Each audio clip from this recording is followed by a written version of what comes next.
Hey everybody, good evening to you. Welcome to my stream. We're back. It's me, Taylor. More Pillars of Eternity. It's been a little while since we played this game. We're still doing the White March DLC. I think we're close to the end of part 1 of the DLC. I guess we'll find out. Let's go. Let's do it. Yep, enjoy my desktop wallpaper. There we go. Continue. Yep.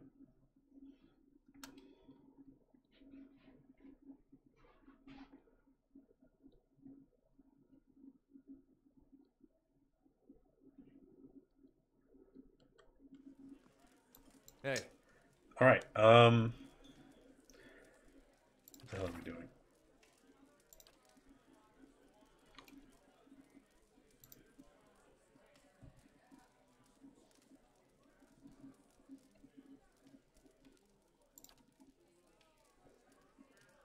That's right. I need to read the souls of the people in town. First, I must take a nap. But first, I'm going to talk to the Devil of Karak. Village was a touch livelier when I saw it last. Ain't saying much, though. So, her robot body is inhabited by the soul of a serial killer lady. So, yeah, I'm kind of trying her out, so to speak. And that's all I have to say about that. What do you remember about Stalker? Bitter cold and a persistent odor of fish. Now that were just the people. Hey, why'd you want to come back anyway? Anything's better than Galvino's workshop. You ain't heard the old buzzard sing. Anyway, what about you? We seen lots coming through, trying to crack the battery, but no watchers. There's another group that passed through before me. I need to know what they were after. Sure. Ah, looking for someone. That's a familiar yarn. I like how homey she is. But don't let me keep you from the sights and sounds of Stalwart. They're easy to miss. I want to ask you about something else. The black marbles of her eyes scrape against her sockets as she looks at you. Oh, that's weird. Galvino said you murdered several people before he transferred you. Effigy's eyes, that man loved to talk. Did you really do it? Yeah. Cool. Do you regret it? You want to hear me say yes, don't you? Kind of, yeah. Hi, kitty. Starts already, huh? You'd have me go on about how I thought long and hard on my crimes, how I'd spend my own essence if it would quicken the men and women I killed. No, just a question. She's silent for several seconds before she swivels her head away. Tell me why. If it's sane and logical reasoning you're wanting, you're going to be disappointed. Ain't no sense in any of it. Something drove you to kill those people. It obviously matters. I just want to know. Maybe I should believe there's something good in you. Oh, maybe. Yeah, something drove you to do it, Devil. DOC. It's a sign. Mayhap you've heard of Coldmore. Was a quiet, forgettable patch of the woods. Till a pack of rabid clodhoppers set it afire. The fingers of one hand twitch and click against one another in a pair of sudden spastic motions. That was the start of the purges. Dear Woodens killing their own. What happened to Cold Morn? Sudden burst of heat flares from her seams as her essence surges and A boils. farmer on the other side of the mountains Cool. woke up one day with his head all aflame and took it for the gibbering speech of his god. Yep, that's about it. And so did a few thousand of his countrymen. So when he tired of Vorlis fields and marched west, a horde of armed Hicks followed. So I have two options as priest. Blind obedience to any god is foolish, and faith means trusting in something even when you don't understand it. Number 5 is you're talking about Wade winning the Saints' War. What do you mean? I'm gonna go with number 3. It's kind of interesting. Careful. Wouldn't want your god to hear you spouting heresy. Oh, that's fine. But plenty were willing to follow Widewin on his blazing crusade, celebrated his coup in Raid Ceres by invading the Deerwood. Most of his forces headed north to Halgot Citadel, but a lucky few thousand ventured through the mountains. Through Cold Morn. You were from Cold Morn? When I heard what happened out there after the war, I couldn't believe my ears. Fine line between couldn't and wouldn't.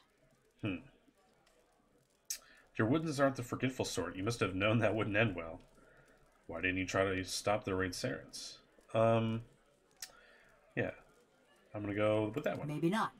But the Raid Sarens had us clean beat in numbers. Even bumpkins like us figured that. Just look at Mercy Vale. They fought back. And now there ain't one stone standing atop another in the whole village. Besides, we asked the Duke for help. Told him Widewind's troops was coming through the mountains. Seems he had better uses for his soldiers. So we let Widewind's soldiers pass. Left him for the Duke to wrangle on his own terms. So Cold Morn was purged in retaliation. It was after the Godhammer made a fine grit out of Widewind, when Deerwoodens were running on rage and looking for something to burn. Catch glimmers and glints at her seams as razor-thin wires pull tight within her body. They came That's at hot. dark. Hundreds of folk. I didn't say that. Every one of them mourning someone lost in the war. Dry chuckle ticks in her throat. Must have decided it was our duty to escort their dead back to the wheel. They didn't light their torches till they had us surrounded. Time we saw them, there was a ring of fire closing around us. She pauses and a mechanism in the back of her skull clicks dully. I woke. Ran to the window. Whole village were a maze of flames. Couldn't see nothing for the smoke. And the screams. Her thumb spasms to a strange rhythmic beat. Most ran for the streets. Got caught by the mob. Others hid, let their houses burn down around them. You cowards deserve no better. What did you do to survive? What does that have to do with your crimes? Yeah, what did you do to survive? Ran, fought, hid, burned. Same as my neighbors and family. Just luckier. I wouldn't say that. You are in the body of a robot.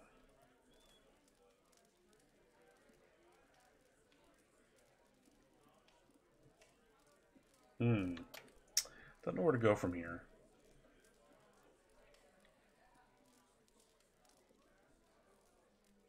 It's a little much. That's a little strong. That's a little strong too in the opposite way. That's a little straightforward. I'm gonna go with number 3. That was my thinking too. I see. What does that have to do with your crimes? You said yourself that someone needed to bring the hammer down on the Yeah, scum that I raised see. Cold Morn. But you only killed people who attacked Cold Morn, right? Sure. Yeah. Her voice is flat and as expressionless as her You face. want me to tell you straight? I found the men and women what destroyed my village, and I burned their houses down around them. Cool. Sometimes they was alone. Sarcastic Katie, how are sometimes you? They wasn't.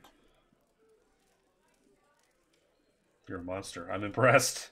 You couldn't have hoped to... We're talking with a robot serial killer. She's in our party. She's cool. But yeah. What exactly did you hope to accomplish? Well, murder, I think, for the most part. Yeah, we're fine. We're fine. Just got home from work, so I'm very happy about that, because I'm not at work. So that's pretty good. That's pointless. It is pretty pointless. Yeah. I don't want to let her off the hook completely, but I sort of want her on my side because, I mean, she's a fucking awesome robot. You couldn't have hoped to get them all. That's a little much. Yeah, what did you hope to accomplish? It were a mob that destroyed our village, but it was just one man that burned my family's house. Kept hoping I'd get to him as I was working my way through the rest of those maggots. No matter now, I suppose. A sigh rattles out of her bronze skull, but her essence whips and twitches as restless as a cat's tail. Okay, I guess I'm done with that train of conversation. That was pretty cool and awesome. Why did you want to come with me? Stalwart's great this time of year. Beareth spells in bloom for a good 5 days, and the mountain squall actually blows the fish stench away from town. Better than staying at Galvino's, anyway. Right. Secrets and half-truths. There's something she keeps from you, Watcher. I know, ma'am. I know that. Also very cool party member. Let's see. I get the feeling you're not welcome here. I got a reputation. People in these little villages ain't the most open-minded. And you're a robot. I feel like you're underreporting that. Did you murder someone here? Not yet. Right, I'm supposed to believe that you came all the way to Stalwart 13 years ago for the scenery. Believe what you want. I killed a lot of folk, but none of them was in Stalwart. That's true. Alright, we'll talk about something else.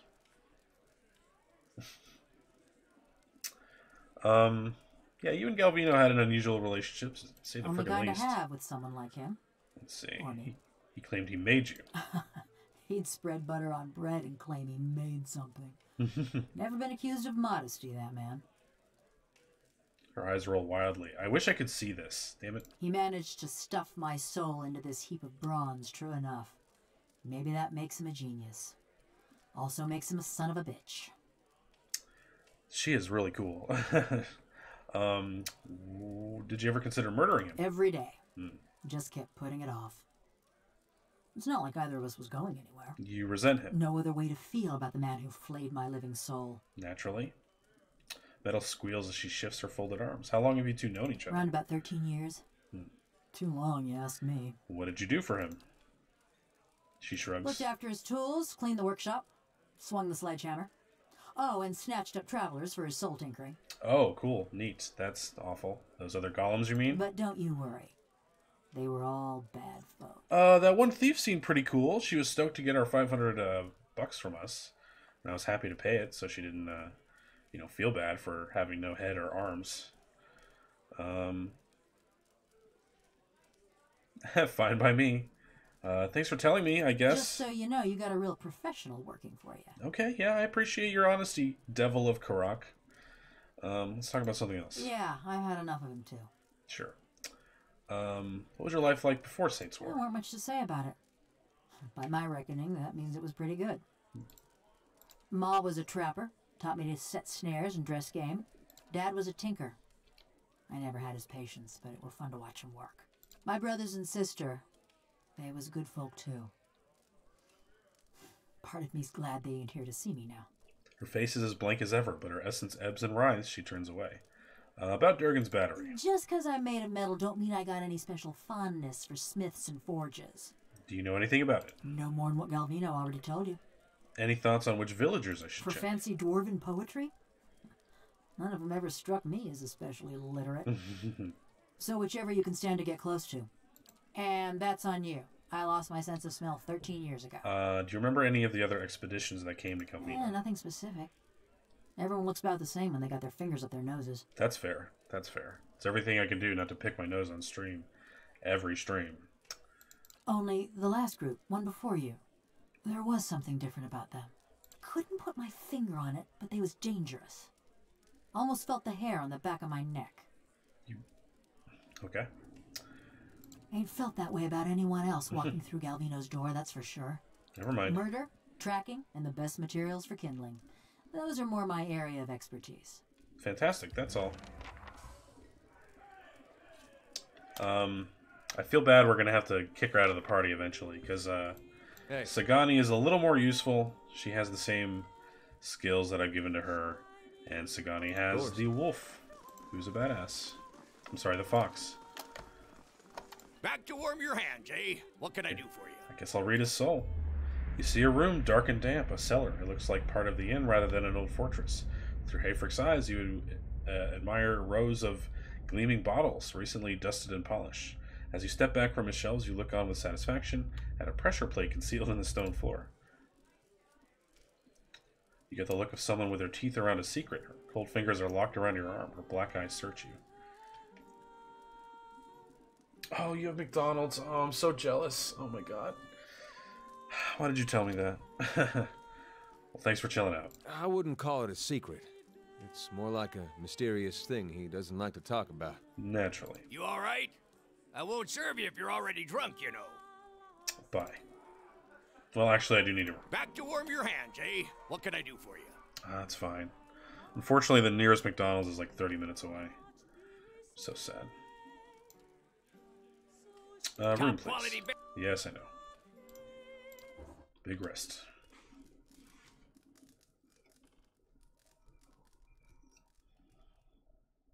Oh, cool.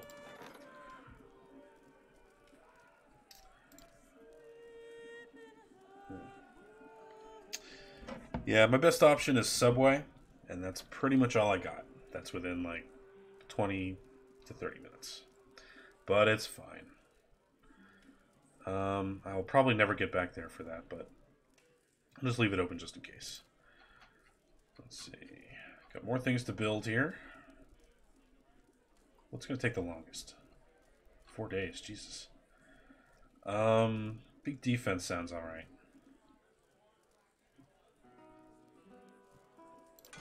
Sure. That's fine. You have more dialogue? Why?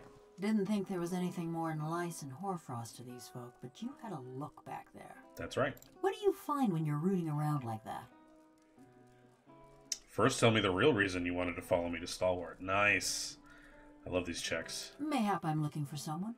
Woodcutter by the name of Harmka. Great. This doesn't have anything to do with Cold Morn, does it? It sure does. Ah, cool. He was one of them. Nice. The mob that destroyed Cold We will Morn. super help you kill that guy. I don't even care if he's actually a good guy. We'll just I help tracked him you. to Stalwart years ago, but got caught before I could finish my business. I'm with you. Tell me what I need to know about him. I like that. This man, Harmka. I saw him outside my house the night it burned, staring into the flames the way I seen you stare into souls. Her fists clench and loosen in a series of rapid, random movements. I knew it were a fool's errand trying to hunt down every man and woman that carried a torch into Cold Morn. But She twists her head from side to side and holds up a hand, the delicately engraved palm empty, but grasping at something. if I knew I got the one responsible for my kin and my hearth, I might could rest easy. How can you be sure about this Harmka fellow? I took a good long look that night. Ours was a little place with a yellow door right on the edge of town. He was there. Besides, I asked around when I first got to Stalwart. Townsfolk said that all the woodcutters in town took part in the purge. Point of pride for them. She's awesome. What does this have to do with me? I told you he was part of the mob. I spotted him watching my house when it burned. Sure. But when we find him, I want to know if he's the one responsible for my home, my parents, and my brothers and sister. One of her thumbs rubs absently at a scratch on her I hand. never thought I'd have the chance to know for sure. But you could look into his soul and find Hey out. Trey, thanks for the lurk, man. You being a Hope you're having a watcher good and night. all. Finding out might be getting your hopes up. How would you feel about a solid hunch instead? I'll do what I can. Mighty fine of you. Mighty fine indeed. I like how she's like a cowboy in a robot body. Don't know where he dallies these days, but someone in Stalwart could tell us. People from little villages, they always know. That's all. Well, that was fun. Hey,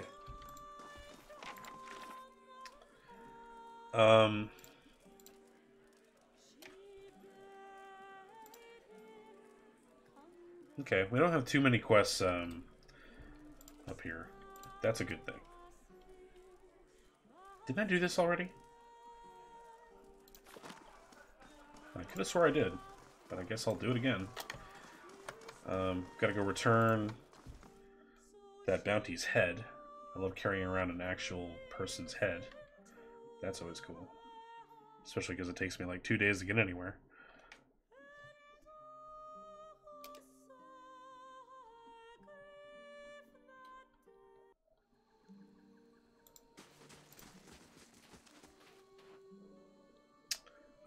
Metzla is dead. We lost her head, we got a bunch of copper, a shitload of experience, thanks. Kind of ironic, isn't it? She went around killing people for Barath, and in the end, that's what... Oh, never mind. Just take the bounty. I've heard some new reports of dangerous folk about. Perhaps you'd be interested in going after them, too. Sure.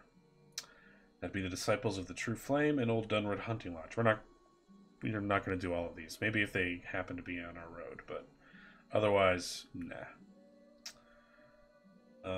Tell me more about the Disciples of the True Flame. I don't know what to make of this one, but word is it's a group of dragon cultists? Neat. I know it sounds bizarre. I didn't believe it myself until I heard they torched an outpost north of Maiden Falls. For clearing a nest of worms, they said. Last I heard, they'd made camp near Longwatch Falls. I'm pretty sure we already saw them. They shouldn't be hard to spot. Yeah, we already kind of fucked with them. What's the Old Dunwood Hunting Lodge? Adirans with too much time and money. They travel around hunting monsters for sport. But they have a mess of wrecked property and dead bodies, Kith I mean, in their wake. But they've been charged with murder and general mischief in Defiance Bay, New Haomar, and a dozen other towns in between. Someone saw them hunting in the Russellwood, so you might look for them there. Okay, bye. Carrick, you remind me of an old lover of mine. Is it my violent urges or my heart of brass? It's your hands. Oh, Esma's were lovely, but always so cold. Killed the mood, if you know what I mean. Okay, thanks, party members. hey.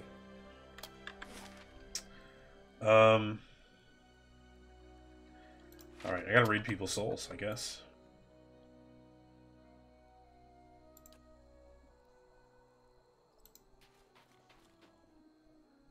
Hey there. It's probably Let only me know if you need anything. people like with names that I can talk to. I'm sure it's not a random villager.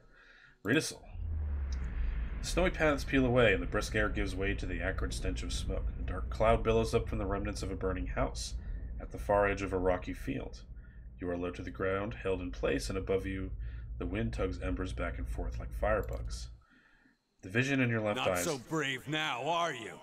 What the fuck is this?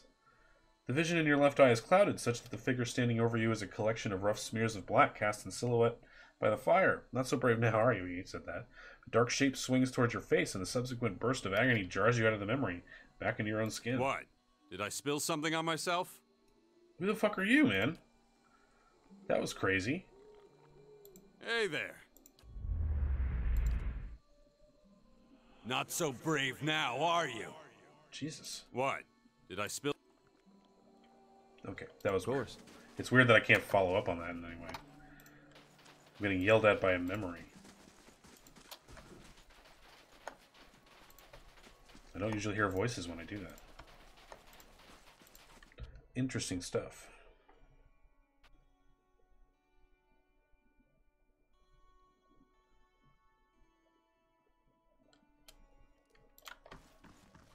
Well, you definitely have dwarven Got to heritage. speak up? My hearing ain't what it was. Naturally. Yeah, this was definitely the lady. You feel her essence humming and buzzing. Another personality instead of memories lies dormant within her soul, convulsing as if in fitful sleep. The contours of that dormant soul are sharp, ragged. As you reach out for it, it seizes you violently. You're standing in a darkened feast hall. Sturdy tables and benches have been stacked against the door in the far end of the room. You know it won't be enough. A few dozen other dwarfs from your tunneling crew wait with you, shovels and pickaxes in their shaking hands. Sinove, please. If we go now, we can get behind the barricade. We won't do any good here. He's right, and you hear agreement in the quiet murmur of the others, but Arms Warden Maroon orders you to hold your ground here. Yet in those rising whispers, you hear the opening bars of mutiny. You never tolerated insubordination from your crew, and you aren't about to start, so you heft your pickaxe and swing it into the man's skull. He collapses, and the others fall silent. The acrid odor of urine rises from his body. We're gonna go down fighting. Anyone who feels differently can settle it with me right now. Your voice is hoarse from hours of shouting orders, but no one else moves. They cast their eyes down in the flickering torchlight. Something thuds against the door. The others raise their weapons, picks, shovels, and a few swords, but they don't dare flinch. Your own pulse pounds at your temples. You pull back from Taina's soul, but you feel Zenove's wrath and ferocity tugging at you still. Her essence thrashes, lashing out at an unseen enemy. Zenove is powerful, but dangerous too. Her fury has anchored her to old and threatening memories. You consider that there may be others you could awaken. Taina, however, seems unaware of any of this, and she blinks back at you with cloudy, placid eyes. Did you say something, dear? Me? But I've been praying to the... Got to speak up. Interesting. So...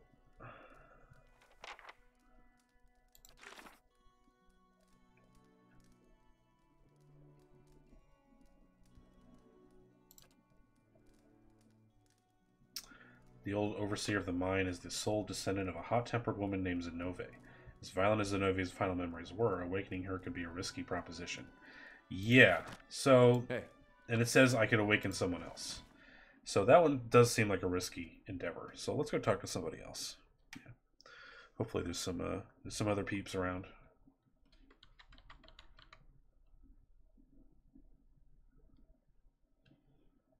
There was one other dwarf we saw, but he kind of walked away. Of course. Oh man, I'd mark out if it was her bratty son. I'd love to torture him with another soul. That'd be fun.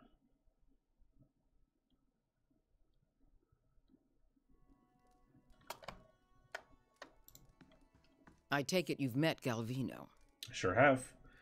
Do you know where I could find Harmke? Probably out in the russet wood, chopping timber. Fascinating. She eyes the devil of Karak. Don't worry. We're not looking to murder him or anything. He winks at you. We're definitely going to murder him. Why do you want to know? Shrug. A friend asked me. Yeah, that's true. I need some firewood. Just wondering. I am kind of just wondering. Oh, man. Well, if you don't find him, just check back later. Okay, sure. What's on your mind? Let me have a look at your soul, please. Your awareness settles beneath Renengild's skin. You feel yourself looking through her eyes upon a time-faded memory. You're standing in the inn. The room is stifling, but it's the body heat of so many furious villagers. Not the neglected fire pit that's drawn sweat from your pores. Your husband waits by the door, about as far as he can get from the assembly. He holds Uldric, whose cheeks are bright as he watches the adults bicker with wide, fearful eyes. You never realized how badly your neighbors stank, but something rank and repulsive rises from them as they pack together in this room. How much did the old snake pay you, Sina Hiod? It's Grind, the head fisherman, jabbing a furious finger toward the back of the room. Sinahode, your erstwhile mayor, squirms in a corner, pinned by the accusing stares of the entire village. Oh, those eyes, their cruel, porcine eyes, and they're watching Sinahode with the dumb gluttony of hogs staring at fodder. The only sight that turns your stomach more is Sinahode himself, trying to wriggle free of his own lies. Maestro Galvino and I came to an agreement. It was for the good of Stalwart. I thought... You thought you'd let a killer walk among us? Cries of fierce agreement rise from the others. What began as a collective grumbling is swelling and congealing like storm clouds. You look back at your husband. He's whispering to Uldric, but when you catch his eye, he directs his silent supplication to you. Let's go. What the hell is happening? A wet smack draws your attention back to the other end of the room. Someone's thrown a potato, and Sinahode cringes and rubs his jaw. You want to shout at them for all this nonsense and waste, but you know this is about to get worse. Stalwart will have blood, and Galvino in his horror had the sense to flee already. You turn again, and your husband is beckoning you with swift chopping motions, but what stops your breath is Uldric. His little eyes are fixed on the churning mob, and you knew ever since you started hearing about those hideous purges that he'd see something like this one day. But did it have to be so soon? It's what drove that devil woman to madness, and now his little eyes have gotten big enough to swallow the whole scene, and now he's seeing you as part of it. You want to leave now, but if you do, this is what your boy will remember. Cowardice and madness. About people, about Stalwart, about you. The people around you jostle and bark in their rage. They're dangerous animals, but animals nonetheless. They just need to be led.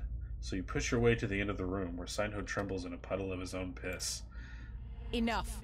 Your voice boils up from your throat. The others fall silent, watching you. They listen, dumbly trusting as you turn Sinahode's death sentence into an exile. No one contradicts you when you explain that he's going to march out of this village alone and into whatever miserable hamlet you will have him.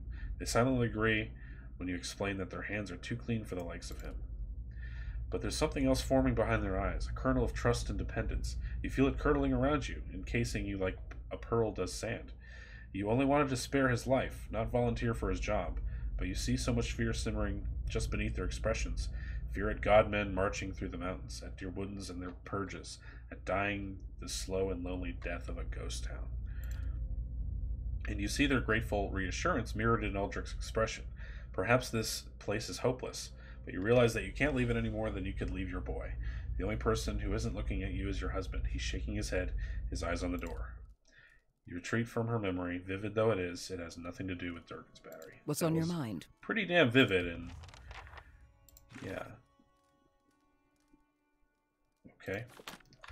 That was pretty detailed, but didn't really help our story. There's a lot of that in this game, which is fine, but, you know, doesn't you did really right in parlaying with Baragon. move along the streams. Don't know that anyone else here is going to see it that way, but I thought you should know. Read a soul. You reach for his essence and find yourself staring at a fence post lying in a filthy slush of frozen mud. Snow gathers around your legs and trickles into your boots. A wind nips at you even though through layers of fur. You hold a wood chisel in one hand and a mallet in the other. Kneeling over the fence post, you get to work. Hour after hour, you hammer away, feeling the tools grow heavy in your grip as your breath fogs your vision. You want to do better work than this. You can do better work than this. But no one's building new houses in Stalwart. The last table you crafted was put into the fishery, and pike entrails now trace the fine dovetail joints you so lovingly carved. Now you mend the stockade because that's what's needed. The chisel slips, skidding alongside your hand. You gasp, but you hold up your hand and see, much to your relief, all 5 fingers wiggling back at you. You need to get out of this town. You pull back from his soul. He's still staring at fire. Something else you need? Nope, you're boring. You're a boring guy. But I'm glad your story was short. because it was boring. I just want to make little wooden reindeer. That's all I want. Mama. Okay, who else can we ask? I guess we could go back to Gref's Nest. Sure, we'll go to the wagon.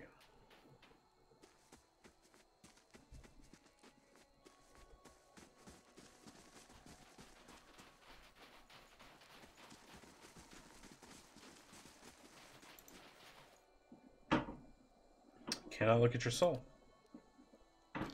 That's sad. Mac, what is the deal? Sorry, my cat's making a lot of noise right now.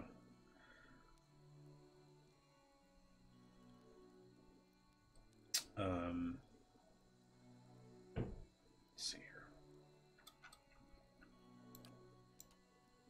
Do I need camping supplies? I don't. So I'm pretty much fine. I don't need to buy anything. What do you need? Fellow of St. Waywin has arrived seeking employment. He was nearly set upon by brigands on the road, but your patrols intervened. Okay. That's cool. Does that mean, like, my quest is over or something? Sure, whatever. Let's go up to this house. Then we'll go back to Gref's Nest. I think we're most likely to see something good there.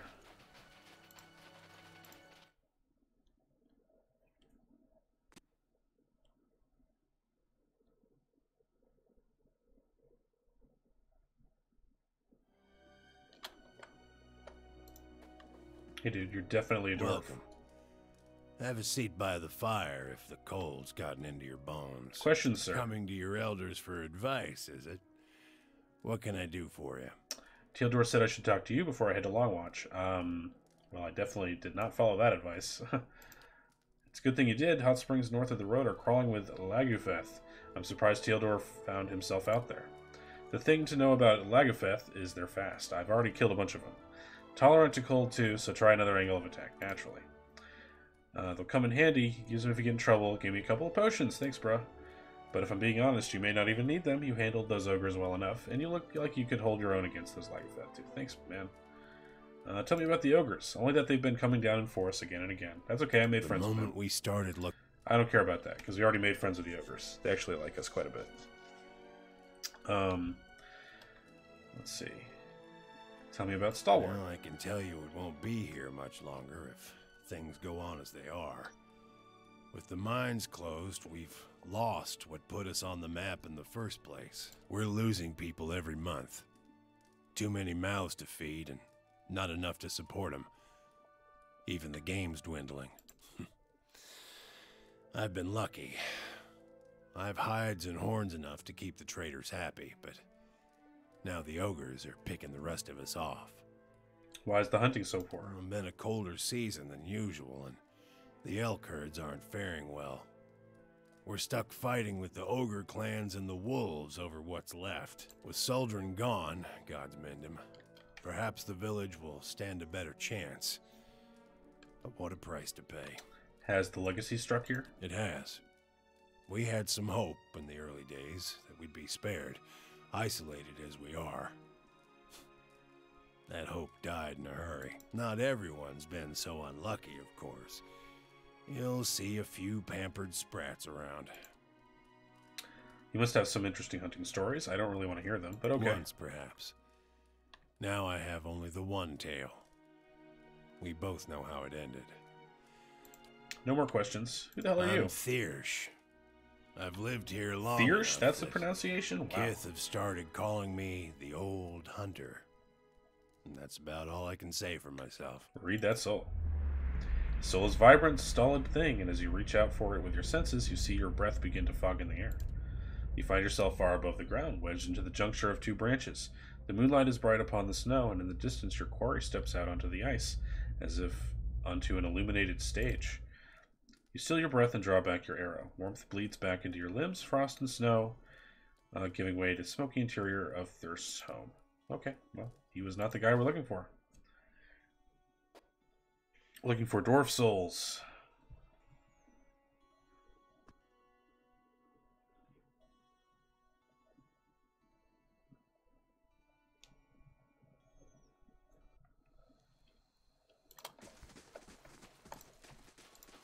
pleasant surprise traveling with you, Harabius. Nice of you to say that. I was on the road alone for years, and I'm happy to have company for a change. My part of the country has a saying about Orlans. Face of skin, let him in. Face of hair, best beware. But you're more like a skin-faced Orlan. What the hell? Are you fucking kidding me? My tribe has I a was gonna saying, say. Head of brunette, they're all set. Head of blonde says Ouch. everything wrong. Ah, Adair's blonde. Was that bad? I meant it as a compliment. Jesus Christ. Adair, a bit problematic. We knew that, though. We knew he was probably going to be a little racist, but you know, he's trying to do better. Of course. That was funny.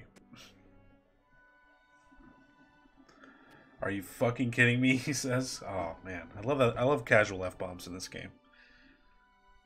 D&D should have swears. I mean, come on. Let's see. Who do we have here?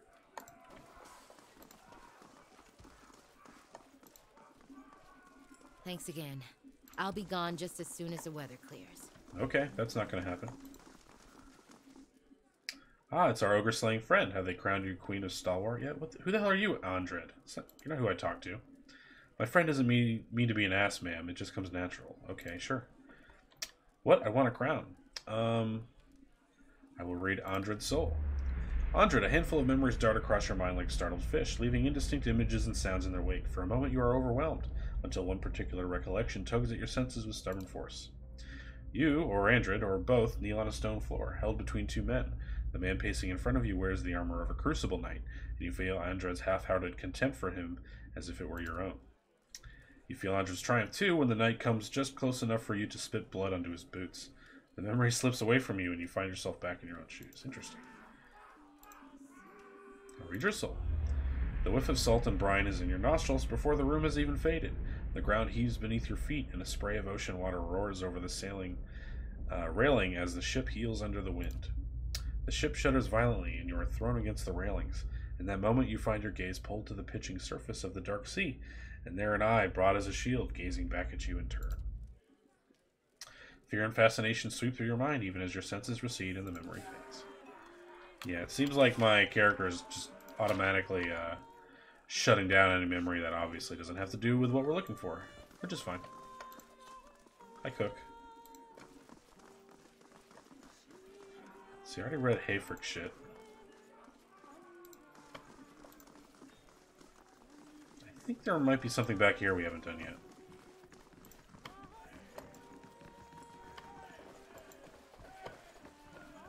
Something I can do for you? Hi, Alwina. Hafred's got me straightening the rooms, but I'll help you if I can. I will read your soul.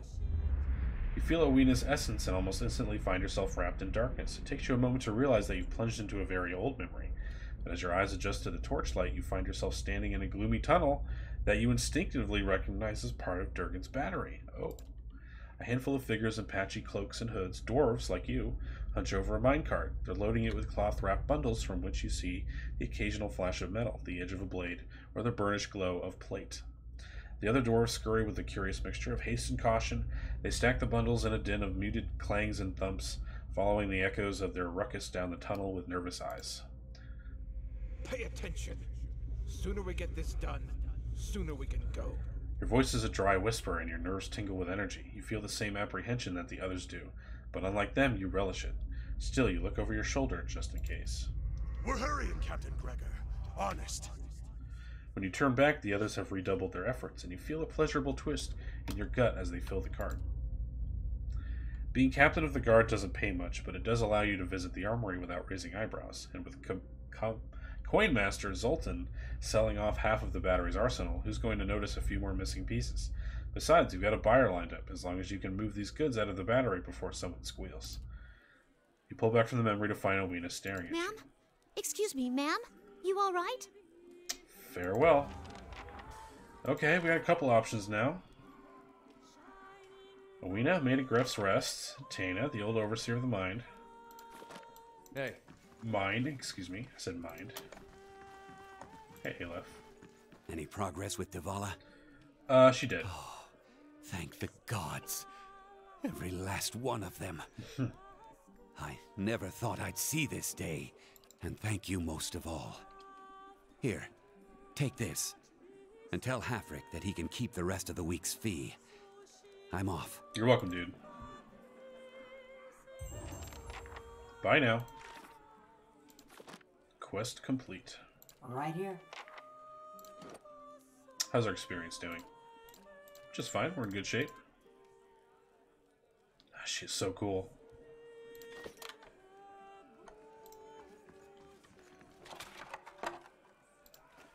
Hey. I guess we have more options. Because it says there may be, which means there definitely is. I know how video games work. It says there may be someone else in town we can talk to. I thought that child was a dwarf. It wasn't. It was a child. Only places left we can check is the fishery and the temple.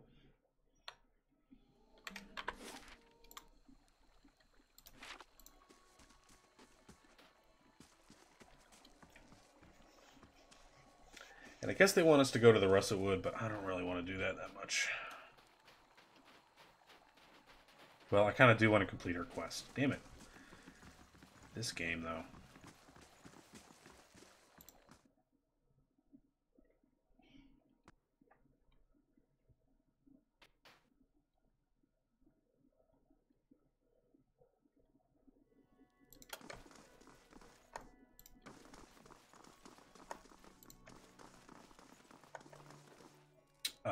Okay. Look at this. This bracelet is comprised of many small interwoven beads and is held together by a fine silver clasp. Very nice. You reach into the barrel and find a bracelet. A thick aura of essence clings to it. Fresh with memory, you feel yourself drawn into it. In the memory, you stride into the fishery. The floors are swept clean, but the wood is still splotched with snowmelt and fish guts. A man hunkers in the corner, his head nodding forward as if in sleep. He looks up drowsily as you approach. It's Grind. His face is youthful but sallow, and his hair hangs in stringy locks. You feel a pang of anger and pity at your brother's debauchery. Arda. His voice is little more than a croak. It's past midnight. Your throat feels tight. Grind wipes at his nose, then examines the mingled blood and powder on the back of his hand. He shrugs. Your fingers clench around coarse, thick fabric, your brother's best wool cloak tucked under your arm. Go! To raid Ceres, or Defiance Bay, or fucking Air Glonfoth. I don't care! You hurl it at the ingrate huddled on the floor. He picks up the cloak and looks at it with the same sort of dull wonder. He wipes his nose on the lining. A sudden rush of fury leaves your limbs weak and raw. I'll tell them. Mayor Sina healed. The neighbors. Everyone. You force the words through your teeth. About what? He mumbles, churning his words from a morass of snot and saliva. The stealing. You think I haven't noticed the money missing from the fishery coffers? Or heard Tana talk about losing a golden duke? You whisper, afraid even now that someone will overhear you, and the words scorch your throat. You can't be found when there's work to do, but every time those merchant wagons roll into town, you've got coin enough for a few bags of ripple sponge. That's like weed, basically. I don't know if it's like weed or like crack. I'm not really sure, but it's fucking people up. And it's a stupid name for a drug, but there it is. No, it's not. He rubs his red-rimmed eyes. Your own grow warm and blurry. Hey, kitty. Stalwart tolerates your sponge habit, but they won't abide your thieving. You touch her bracelet, a gift from Mother, plucking at the beads. You won't. He rises, steadier on his feet than you would have thought. I will. You stride toward him. I wouldn't have shamed Mother and Father while they was living, but I wouldn't let this keep up. Your anger swallows the last of your pity. Anger at him for putting you in this position, for doubting your resolve, for failing to see. You close enough to smell his stale, sour breath when he pushes you. You fall, watching his widening eyes and the ceiling spinning into your vision. Isn't this just like him? Grinned with his fool tantrums, never thinking of anybody but himself. Now you're going to be nursing a headache for a week just to show you can't help some people, but you remember him too, your baby brother running through the snow, slipping, falling on ice, and you're slipping, falling, and there's a table behind you, but it shouldn't. The memory ends abruptly, jolting you back into the present with your heart hammering and your palms sweating.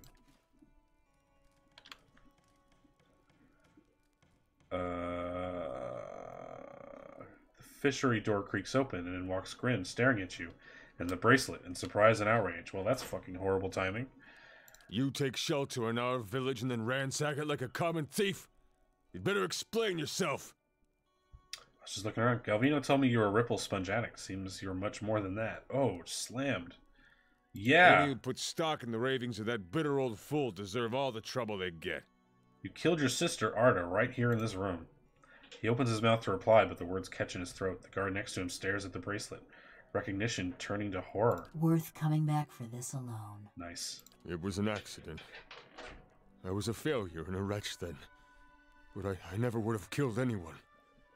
Least of all my own kin. He turns his gaze down, offering his apology to his unclenched fists.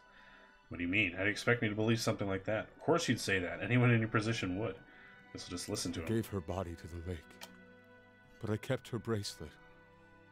To remember the cost of my own weakness.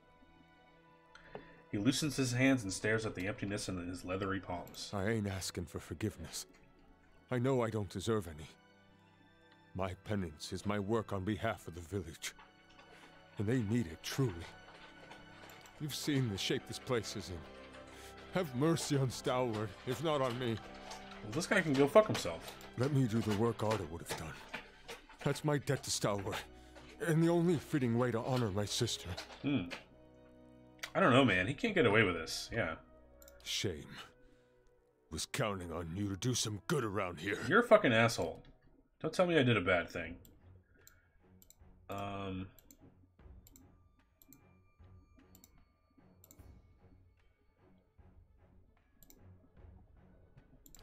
Uh-huh. Need something? Good work. I like the positioning team. I'm here. Great.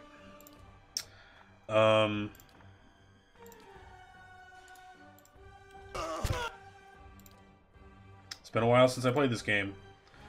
Bear with me, folks.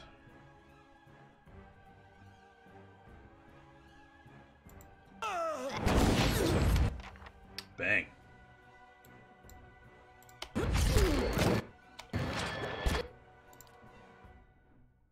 I love the skellies. Oops.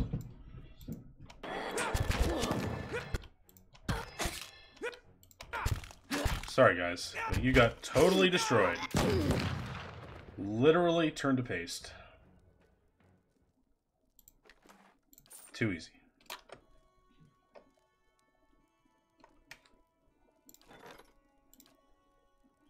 Whistling in the Reeds. Experience, Red Reed Wand, Copper. In the Ixamiddle Plains, this is a new Stronghold quest. They're all sort of boring, but whatever. In the plains, Zokine Lake is renowned for beautiful flowers that grow along its banks for several weeks every spring. Local farmers harvest the flowers for a spring festival in all of the nearby villages.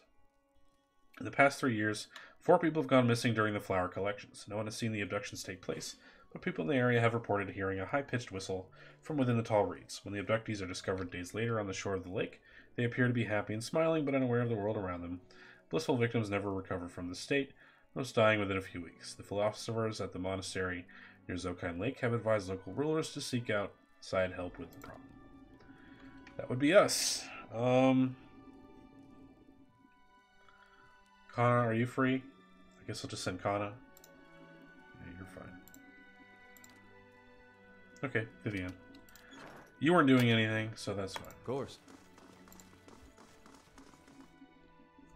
Did we even take damage during that fight? Kick their ass, buddy.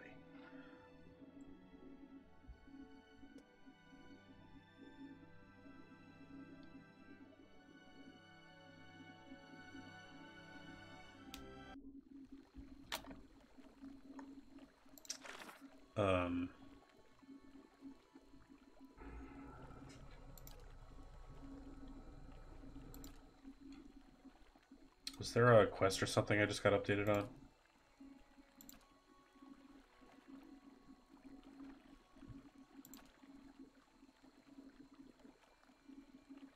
Talk to Galvino? I don't want to go fucking talk to Galvino again. He's an asshole. Ugh, that sucks.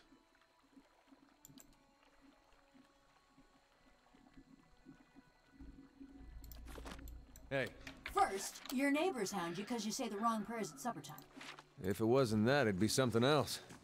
Just their way of letting you know they care. Then some cross-eyed lord gets to stringing up your neighbors. A couple of them were ones that have been hounding me, so that worked out at least. Okay, guys. Alright, now I guess I gotta choose between... Well, I still haven't gone to the temple. Let's do that.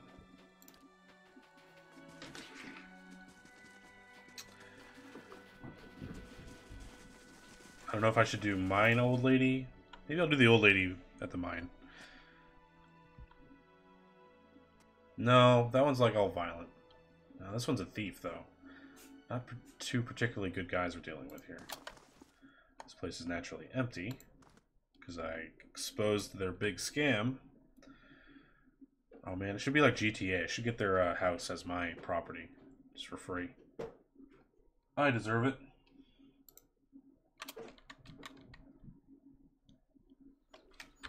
So with them gone, I don't know who else I can talk to. Alright, let's go.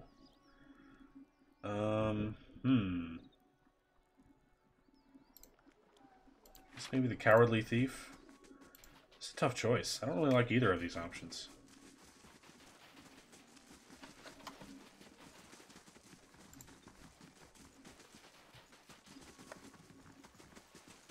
Really wish we could have saved one of those people. But we failed.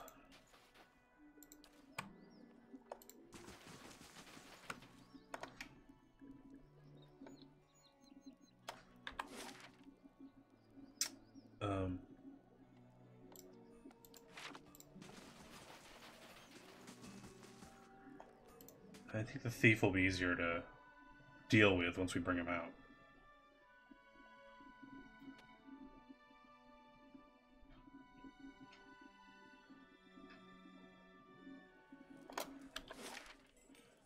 Good thing Alof isn't with us. He'd be pissed about this shit.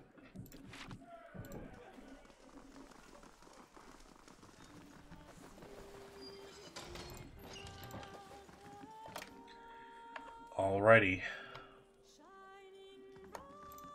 Something Hey. I can do for you? Awaken, Grigor! Who? I don't... Her face goes slack and she looks for a second as if she's fallen asleep, but her eyelids flutter and after several seconds they open to slits. Thief? I'm the captain of the guard. Best be careful where you sling an accusation like that. Her words are slow and calculated. Relax, Gregor. I was hoping we could work together. We're of one mind then. However, I like to see offers on the table before I deal. What would you give me? I awakened you. Seems you owe me now. I see. Her expression flickers, but she otherwise hides her surprise. You have me at a loss. And yet, this is not a loss entirely. She looks over herself, holding her arms and feeling the fabric of her clothing. Okay, he kind of likes his new body. This was a gruff old guy. I need to reach Durgan's battery. The Cantic, please. Hammers of Durgan, ring loud.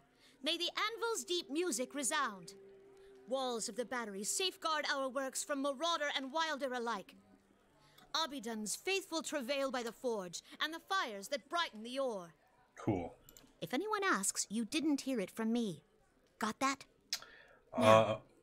Owena doubles over, sneezing hard enough to scatter dust across the floor. She looks back up at you, wiping at her watering eyes. Beg your pardon for going on so. I got carried away and... She stops What blinking. was that I said? About hammers and fires and... You're awakened. You share the soul of a guard captain from Durgan's battery. Oh, she'll take that well. You must be joking. How could that happen?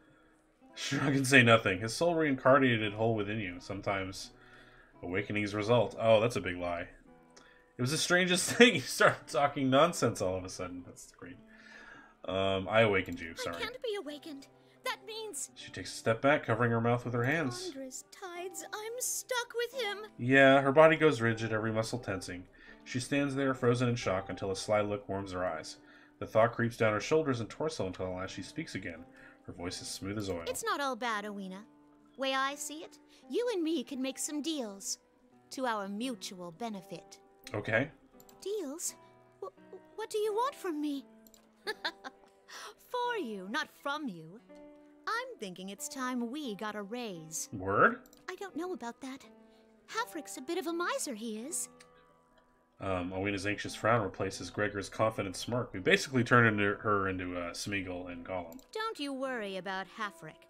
I've got something else in mind. Falls into a look of deep contemplation as she and Gregor continue in silent conference. Bye now. Something you need, ma'am?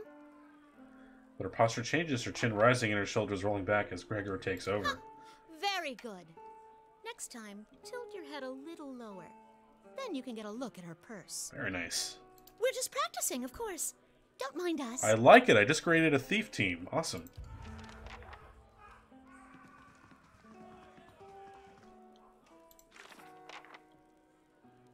Well, we got what we needed, I guess. Hey.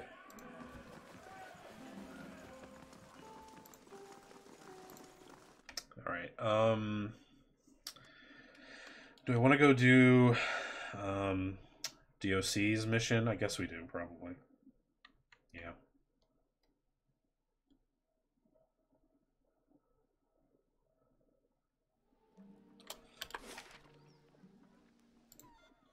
Russetwood, I believe.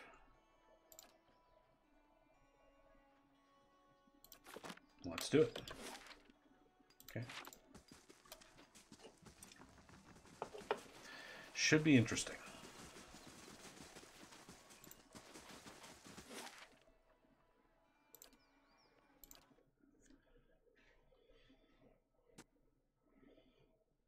Good thing I pretty much cleared this place out already. Hopefully it didn't repop for new bounties. That would make me sad.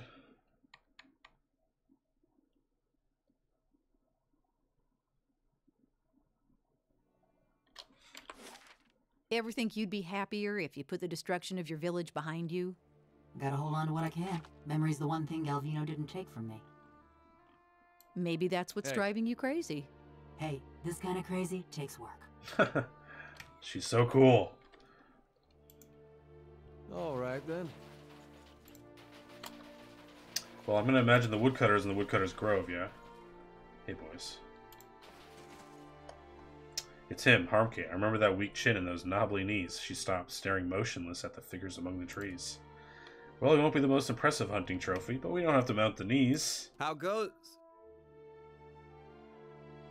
Okay, what was that? You just say how goes? The elven man emerges from the clearing and freezes, staring at the Devil of Karak. For an elf, he's tall and rangy, with a weather-beaten face beneath stringy, greasy hair. Excuse me. The others with him turn, glaring and gaping at the bronze golem. Auroch Shadow, what's that wicked thing doing here? He swallows a lump bobbing in his neck. Why are you so nervous? Ooh, she's my ally. It's a killer! Look, we don't want no trouble. Just trying to do our work. Beads of sweat have formed on his forehead despite the chilly air. We'd be much obliged if you'd leave us be. And take that thing with you. He looks at the devil with a mixture of terror and loathing.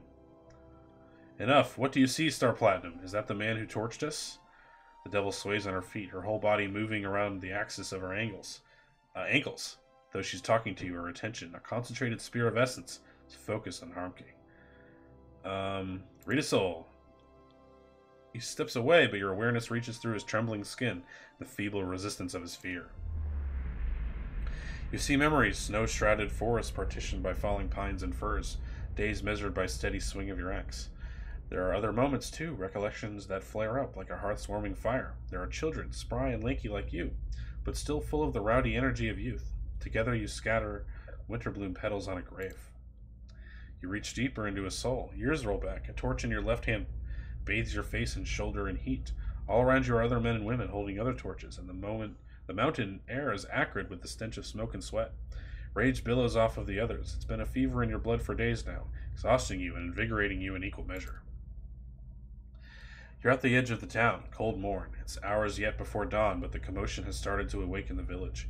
Candlelight ignites behind the frost-colored windows, crusted windows, and haunted faces peer out at you through the glass. You begin to doubt yourself. Just then, a door slams. A villager comes racing through the streets, kicking up snow. With his stark white face and pale hair, he looks almost like a ghost. The line of torchbearers ripple as he gets closer. He picks up speed, but nobody moves toward him. You imagine him breaking through the row, shattering your ranks like the bad dream that brought you all here. You imagine waking up in your bed, the heat from your torch nothing more than the warmth of your wife sleeping next to you. Instead, the villager reaches the row of torchbearers a stone's throw away from you.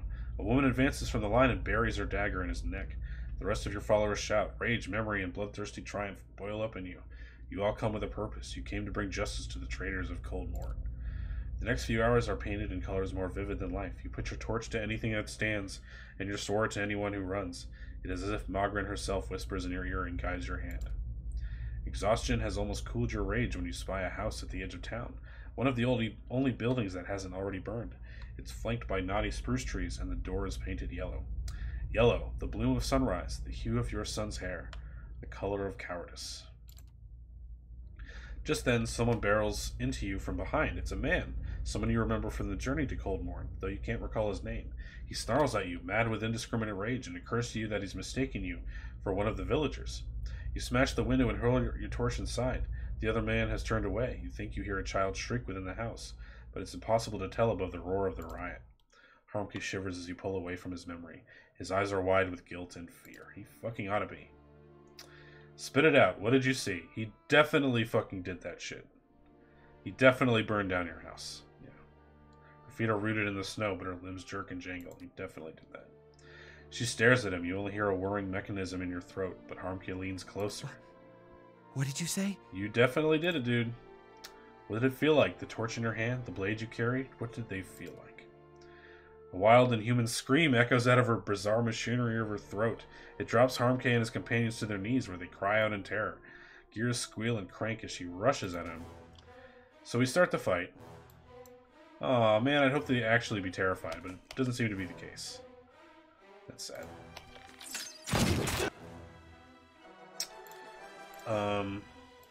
All of these moves, please. Thank you. Disintegrate is a good one.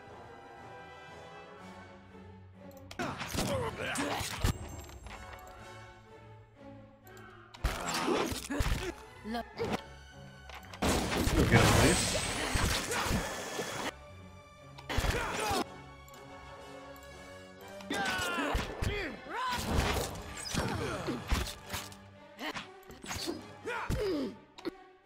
Hey, you fuck this guy up, please.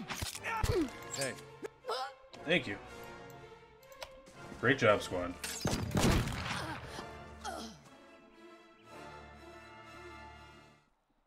Oh, does DOC have dialogue? You don't say. No kidding.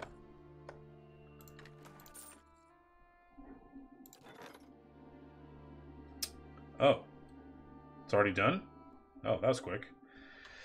In the plains, yep, we read that. After several more abductions took place at Zalkine Lake, Vivienne discovered that a previously unknown beast was behind the attacks. A strange ruby-red beetle would grab the locals and feed on their worst memories. The victims would initially fight back, they would quickly enter a blissful state and drop their resistance. Unfortunately, the beetle would eventually devour all of their memories, leaving their minds vacant and broken off from the world. Vivienne was able to track the beetle to its nest and kill it. The locals were relieved to hear the beetle had been killed, but dismayed to learn that hatched eggs were discovered in the nest. As a parting gift, a philosopher from Zalkine Monastery created a wand for Vivienne from one of the beautiful red reeds that grows along the lake. And we got this thing. I still don't know where these things go when I get them, but whatever. Okay.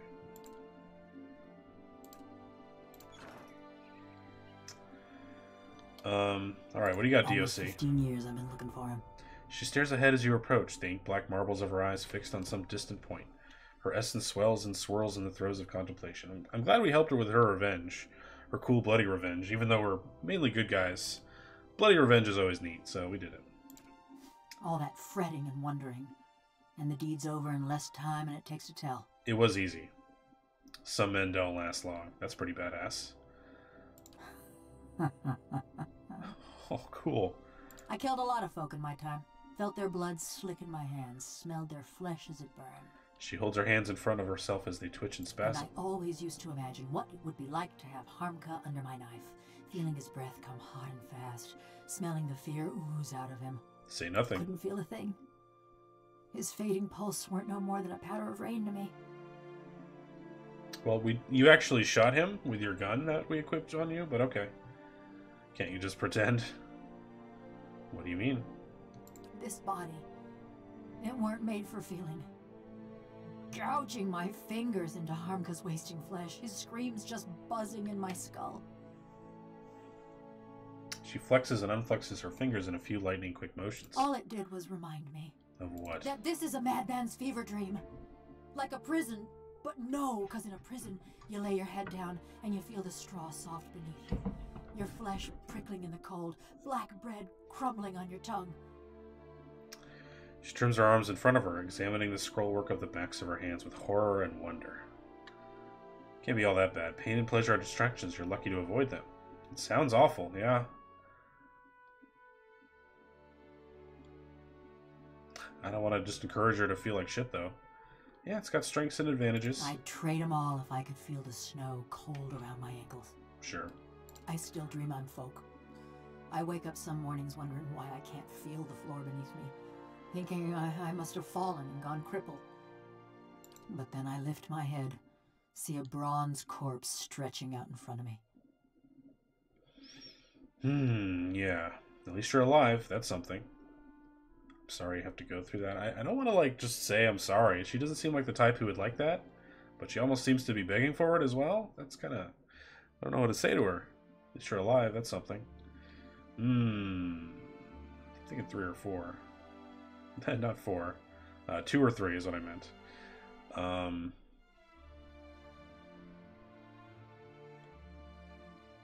Yeah, you're alive. That's something. I dreamed, too, of what Galvino did that night.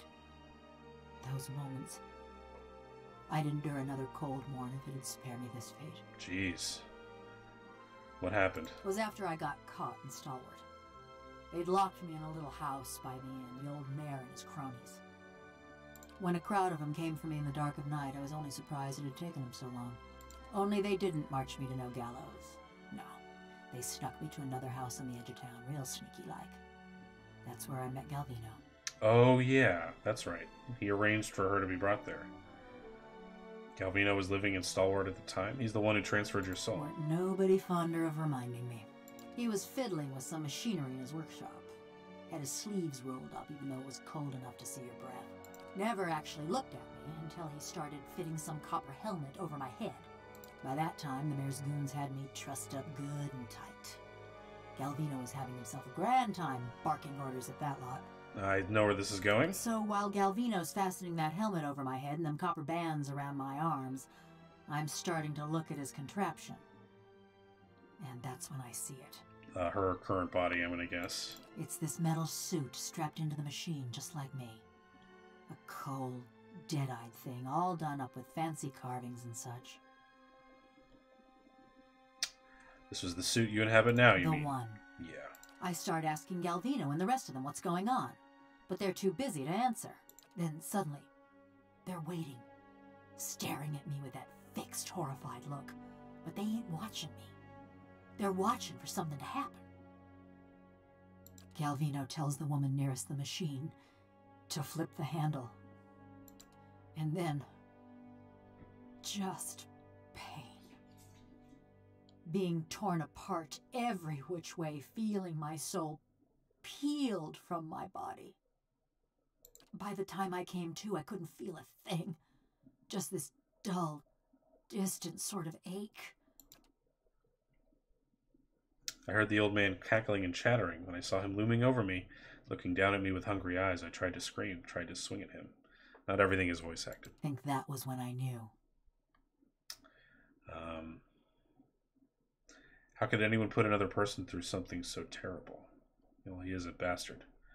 That's how you ended up here. Sure enough, and how Galvino ended up in that little shack.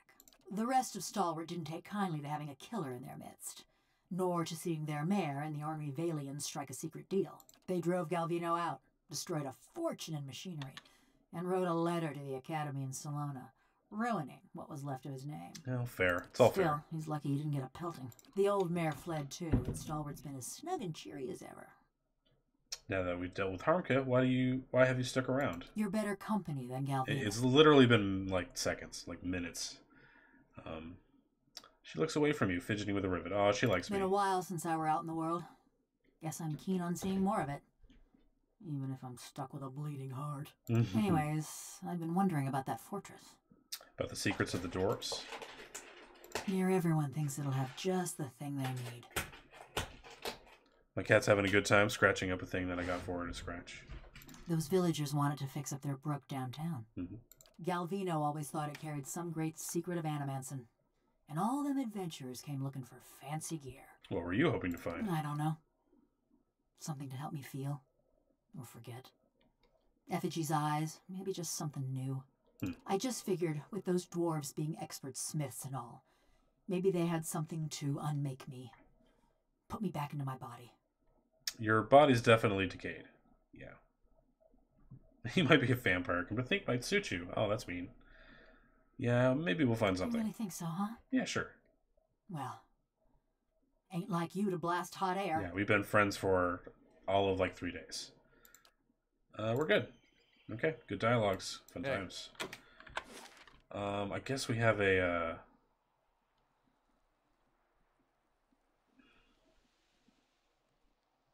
we have a quest we can do here. I don't know where it is. Might as well go find it. All right. These guys are going to be harder than the last fight we had, though.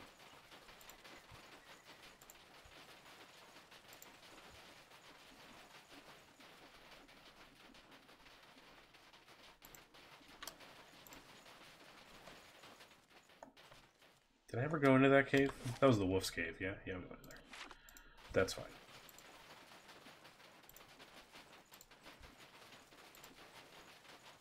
Yeah, this place was really busy, I remember now. There was a lot going on here. Hey. Hey, would you take down some Russellwood slavers for me? Ah, damn. Nah. That's right, they're our friends. They're actually not good people, but... because they're literal zombies, but that's fine.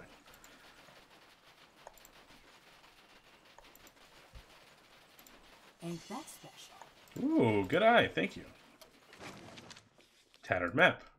This yellow piece of parchment shows a rough drawing of a cluster of trees, but little else. They could be anywhere in the White March. Oh, I actually can examine this thing. Some trees and a rock. Okay. Hey.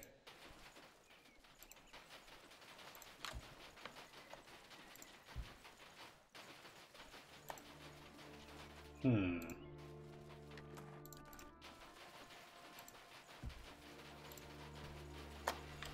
should be at least one group of dudes.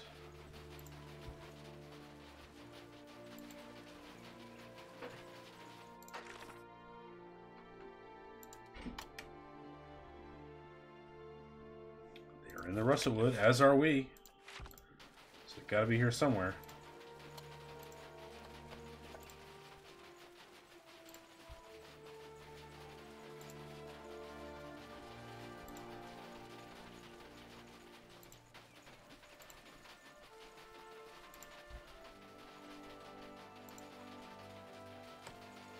Well, I've been here twice already. Where the hell are these guys?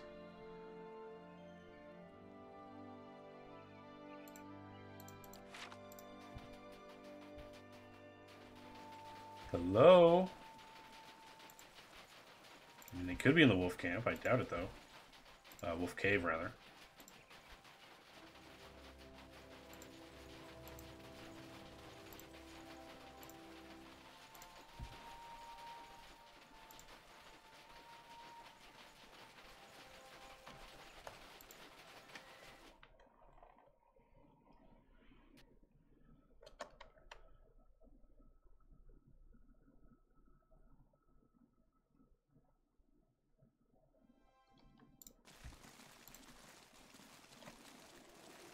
Yeah, we cleared this out.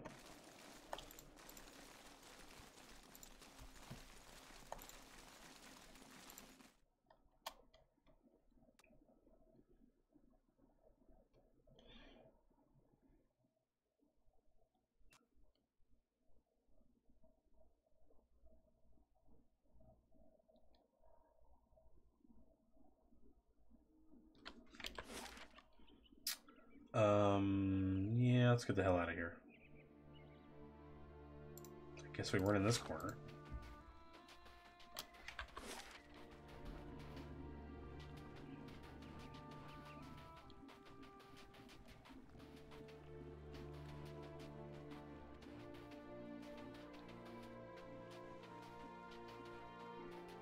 don't see any tree lines that match that map that we looked at.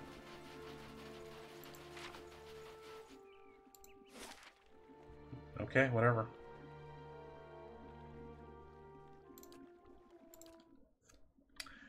I'm just going to go right to Durgan's Battery. I don't really feel like doing any bounties at all.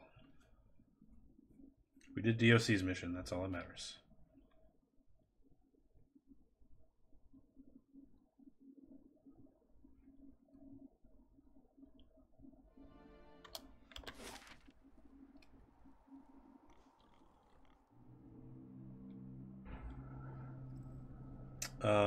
We did not explore up here, so let's do that.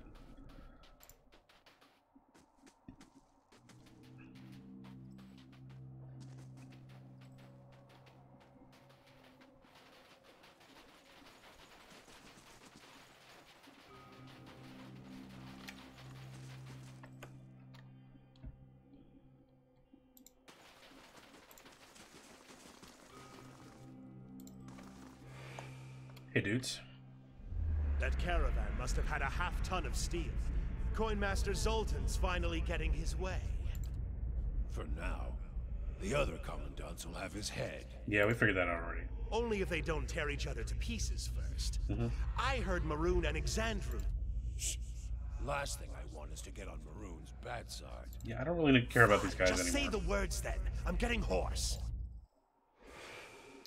Ooh, that doesn't help us at all. That would have helped us earlier, kind of, but honestly, not really. Folk around here say the batteries swallowed more adventurers than the ogres. Thought you'd want to know. Thanks, DOC. Question mark. Though the wind and the ice have pried long, jagged cracks in the wall, the doors feel as solid and as cold as a glacier. Gilded panels are arranged in columns along the doors, though most depict scenes from daily life. Doors chiseling at tunnels' walls, hauling minecarts, or feasting at long tables. One pane at eye level catches your attention. It's a relief showing a crenellated wall, and above it, an indentation in the shape of an anvil. I guess I'll paste the anvil tile in the relief. I don't remember getting that, but sure. I'm going to leave for now, because I don't remember the actual thing, so let's read it.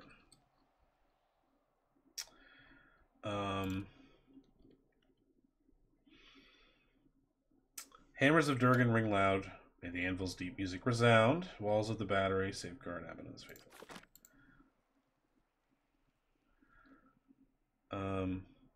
Wait. Shit. I already forget. Sorry, I'm a stupid man. I apologize. Walls of the battery a second.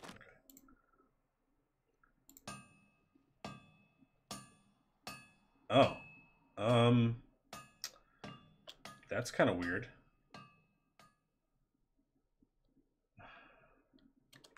Huh. Well, I guess I should strike something. I'll strike the anvil. Single ringing tone whizzes through the air. Your hand buzzes and vibrates like struck metal. When you look back at the relief, the panels on either side of the wall and anvil have come alive. Ogres and warriors of all races gather for battle, their shapes and silhouettes formed by flaring world heat patterns. The tiny figures move and dance, animated by the flicker and blaze of an unseen fire. Walls of the battery safeguard our works from Marauder and Wilder alike. You hear the heavy thud of some kind of mechanism loosening behind the plaque. Push the door, press the panel, strike the warriors. Maybe I should strike the warriors. The buzz of essence fades, and the relief reverts to its original state. I think I fucked up. Yeah, I fucked up. That one. Strike it. Walls of the battery. Guess I'll push the panel. Damn. Well, at least I get multiple tries, right?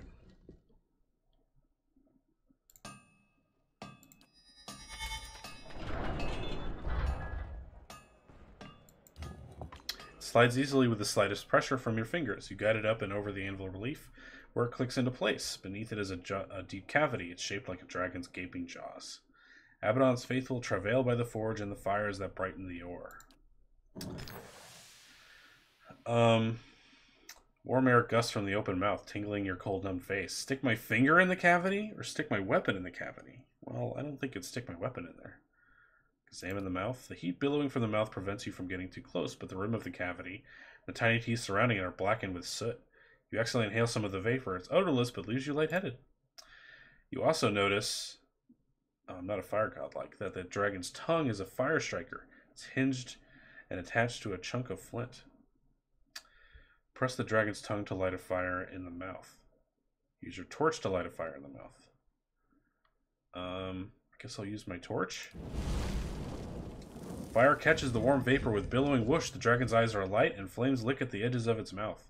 A few seconds later, the panel is sliding away from you and the two enormous doors swing open into a grand hall. Awesome. That was fun. Achievement unlocked. Open the sealed doors of Durgan's Battery. That's what we did. Let's head inside. This place is very dramatic.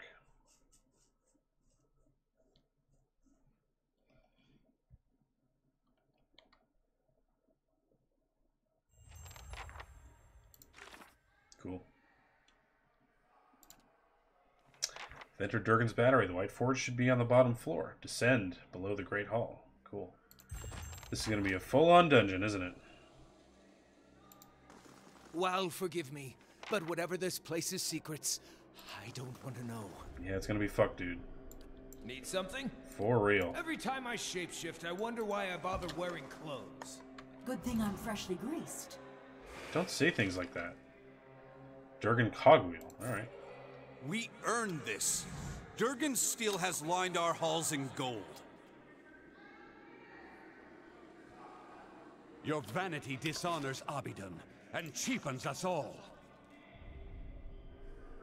These weapons are ours. Or have you two forgotten how to hold a sword? Spirits that walk and look speak, at here. trapped in their memory. What has happened?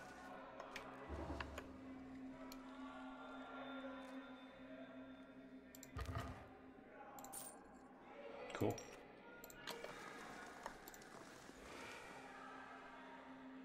If you say so.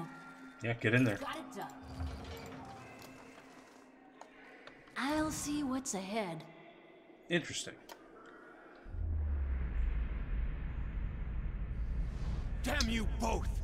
My generation built this keep to honor Abydon, not to further your greed and ambition. We're Pergrunen. Our forefathers explored and conquered, but you've stuck us in this frigid hall. Paved with gold and marble. I won't allow us to abandon our legacy for your delusions. No, you'll peddle it away to line your pockets. How much have you made selling our steel, Zoltan? Damn. Again with your lies. You think I don't hear you turning the others against me? These walls echo, and... Enough! I'll send the Forge Guardians on both of you if that's what it takes.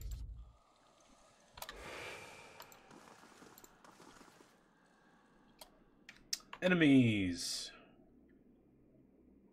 You're not getting through me. They were kind of enemies. They're vessels. Thank you. And you do this thing. Thank you.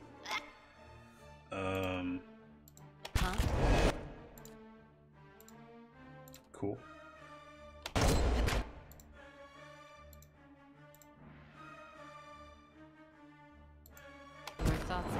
Actually, good position here. We will do this thing because it's cool. Hey.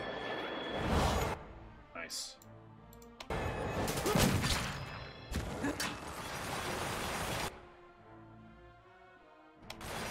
Did they just die? Did they liquefy or something? That was weird.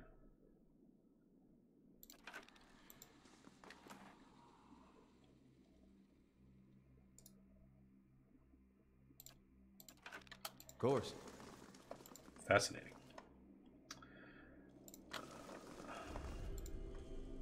Right here. I'll keep an eye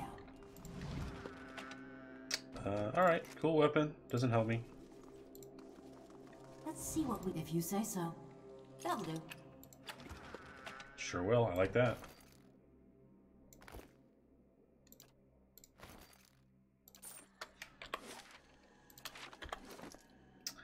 I'm sure some more people could use some boots, right?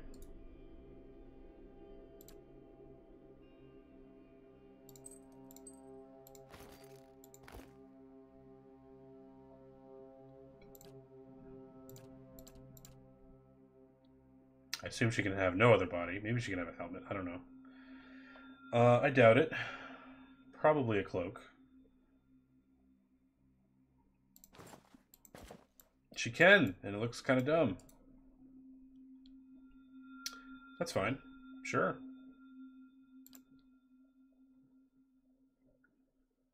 How many of those do I have?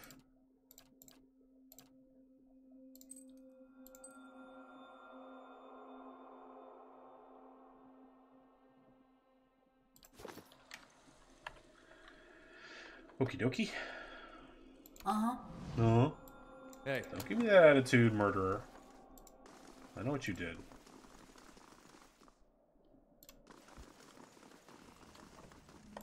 Keeping an eye out. Letter to Zoltan. Esteemed Coinmaster Zoltan, I write to you in anger and bafflement. Have I not been a faithful customer to you? Have I not been fair to in my dealings? Yet after all our business together, your people turned me away like a beggar? I arrived at the battery a fortnight ago, frost in my beard and not a morsel in my belly. Barely had I unhitched the horses when your commandant Exandro came to meet me. The priest told me that I would be made welcome, but my profane business would not. In short, I would have to leave at first light, my wagon's empty. Certain that this was but a negotiating tactic, I told Exandro that I would, of course, see him compensated along with you. He left in a huff, and when I presented myself at the door, it was Commandant Maroon, your arms warden, who met me. She told me to leave at once, that she wouldn't have my coin-grubbing hands tarnishing Durgan's deal. Now, I appreciate forceful bargaining as much as any man of coin, but I was cold, hungry, and put off by her vehemence. So I showed her the letter you had sent, inviting me to examine your latest stock of Durgan steel. Commandant Maroon drove a rapier through the letter and sliced it in two. She then warned me that her blade, a fine weapon indeed, would be the last I ever laid eyes on, if I did not hie back down the mountain at once. Never had I endured such humiliation and expense, only to return home empty-handed. I do not understand. I don't care. This is all in an effort to explain to me the meaning of what happened here at Durgan's Battery, which is fine, but I don't care all that much about it.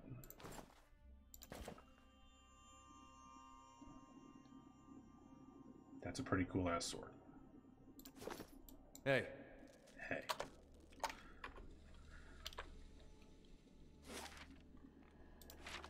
Yeah, this place is pretty big. Of course. Laying low.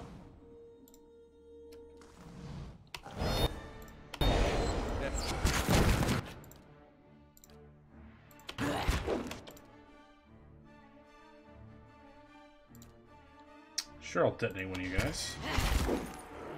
How the hell did you get over there, man? Whatever, dude.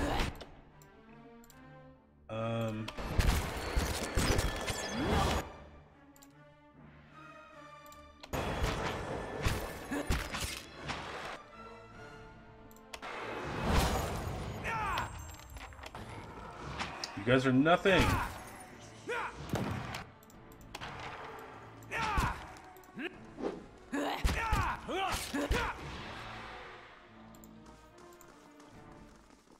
Hey. Complete buffoonery. You give me any more gifts and people will start thinking you're playing favorites. Oops, I think I had the wrong inventory open. I sure did. I kind of want that. Nope, never mind.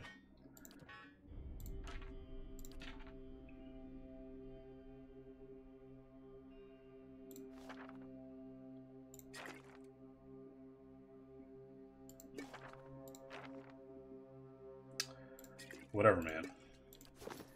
Hey.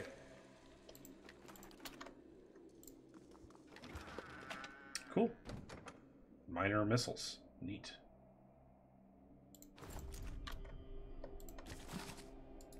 Bill of sale. You unroll the scroll to see an inventory of weapons and armor, swords, shields, breastplates, and helms.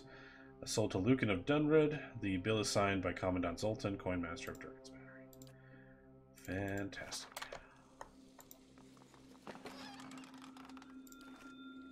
Hey. Uh-huh. Uh-huh. Will do.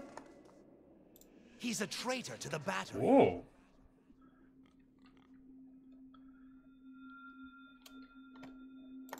Okay. Croc, help us out here. You gotta see this. Yes, I knew you could do it. You're the best. More things. Is that literally revival? Nice.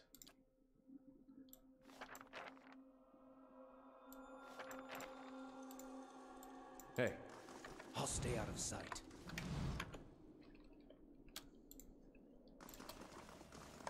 Ain't that you say so?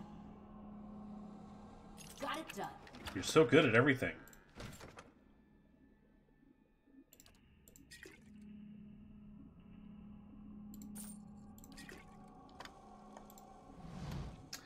Encased within a thick sheet of ice, this dwarven corpse has been remarkably preserved. Those features are obscured by the frost. Clutched in the dwarf's hands is a large cloth-wrapped bundle, perhaps a pack. Use your hammer and chisel to break the satchel free. Let's do that. You chip away steadily at the ice. Progress is slow, but in time, great chunks of ice begin to fall away, along with occasional gobbets of cloth and frozen flesh. Gross. With an alarming cracking sound, the satchel emerges. Yay! The contents of the satchel are largely unharmed. You find a handful of stamped coins, some papers, and a scroll, along with a heavy iron key. Further research uncovers nothing else. We got copper, scroll of restore major endurance, neat. Rolled parchment added to inventory. Cool. Maroon's getting suspicious. Oh, it's Gregor. That's the guy who's inhabiting what's-her-face. I've got her sniffling after Zoltan for a time, but she'll keep an eye on me. I had the lads put the last shipment in with the coal in a cart across the tracks. I'm counting on you to make sure it gets topside. You don't mind getting your hands dirty, right? Fascinating. Hey. My thoughts will be as silent as my feet.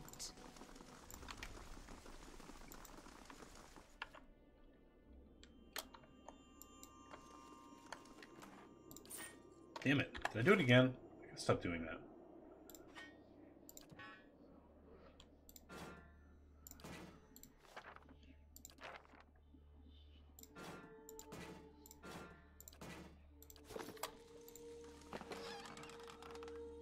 I actually want that.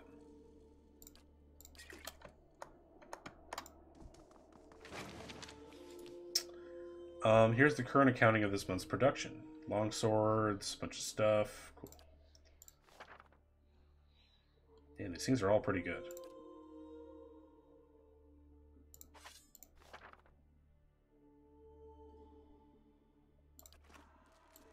Hey. Do I still need Galvino's resonance amplifier now that we're in here? I probably shouldn't, She'll right? bring these walls down around us. Nice and slow.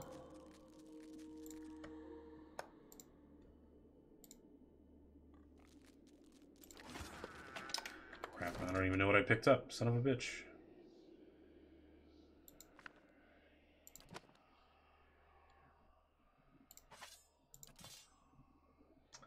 Whatever, spells and potions, always good.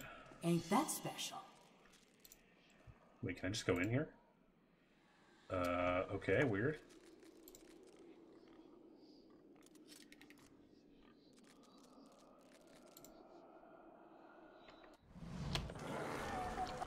Hey, enemies.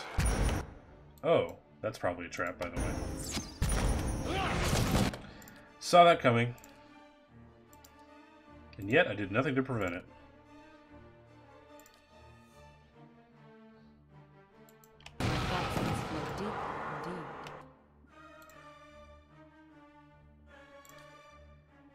Yeah? Come on, get back up. You're prone for 5 seconds? That's so long.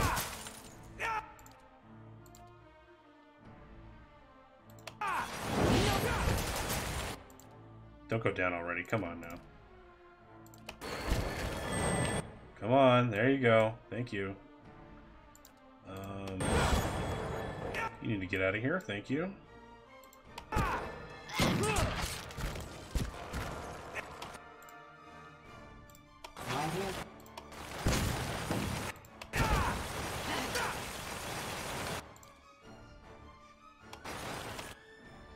Hey.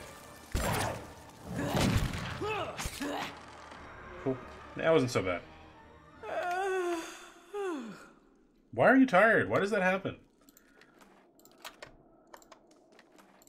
Must be some temporary status effect that gets worse if I don't deal with it. Maybe.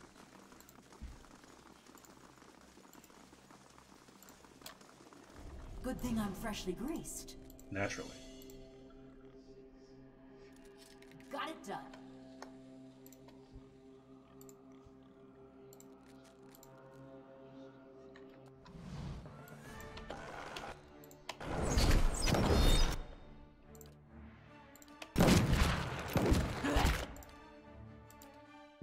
Get in there, do your thing. Thank you.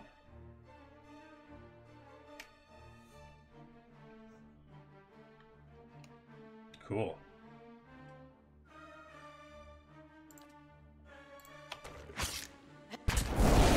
That was neat.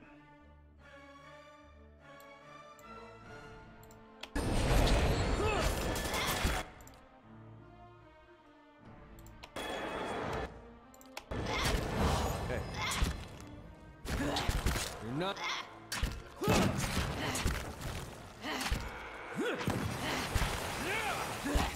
Yeah? Traitors. Cowards. Hey. Are they calling us traitors and cowards? Because that's not true. It's largely not true.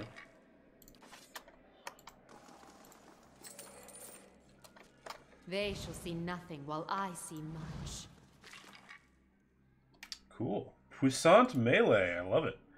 Plus 10% melee damage. Okay. Do you have gauntlets on now? Nope. That is what you have. Who else doing melee these days? You. Very good.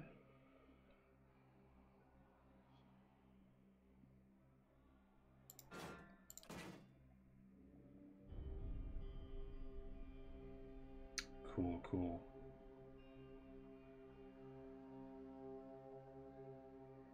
Can you use any skills? No, some. Oh. Hey.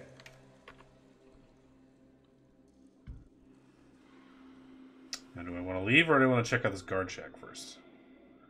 I don't want to check out the guard spot, but... Alright then. Let's play in here a little bit more. Hey, buddies. Zoltan's the only one with sense. Anyone who says otherwise is a fool. That cheat sold our steel and kept the coin himself. Maroon?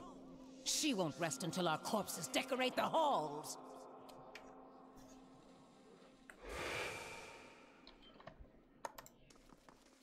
Bronze statue of Abaddon stands over incense, ash, rusted metal tokens. Cool. I'll keep an eye out. Nice.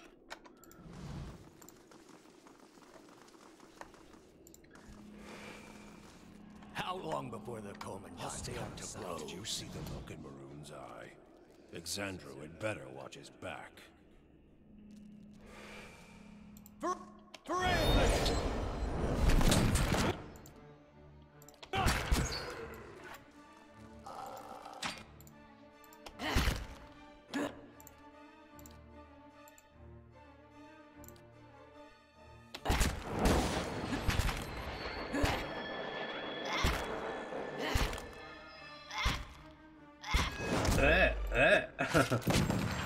Yeah, go down. Oh, ready to sleep like the dead.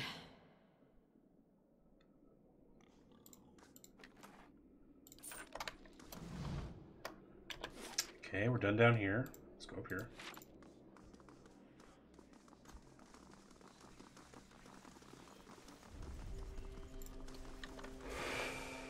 We've got to survive, by any means necessary. He does it. We'll have blood in these halls before long.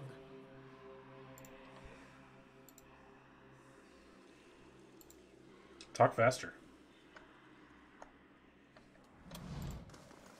Are you done? Okay. That's all you gotta say? You usually disappear once you're done running your mouths. Okay. You guys chill.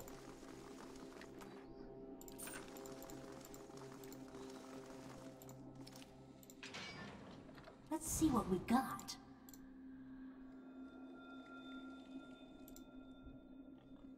He'll regret this.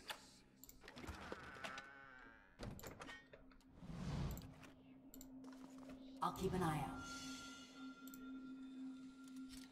Thank you. Ooh, look at this. Bad Grader's Barricade, medium shield.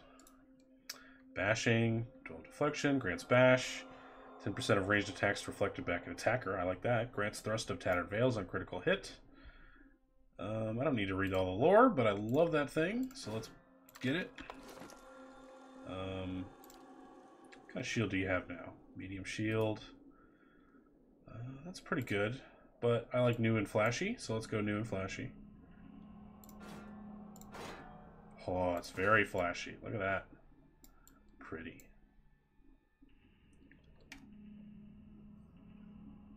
Wish I could do better as far as your sword goes, though.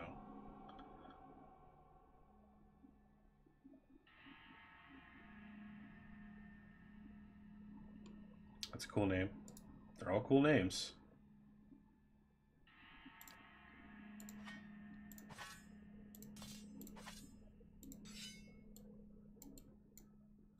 Let's give that a try for a while. Nice. Lots of good stuff.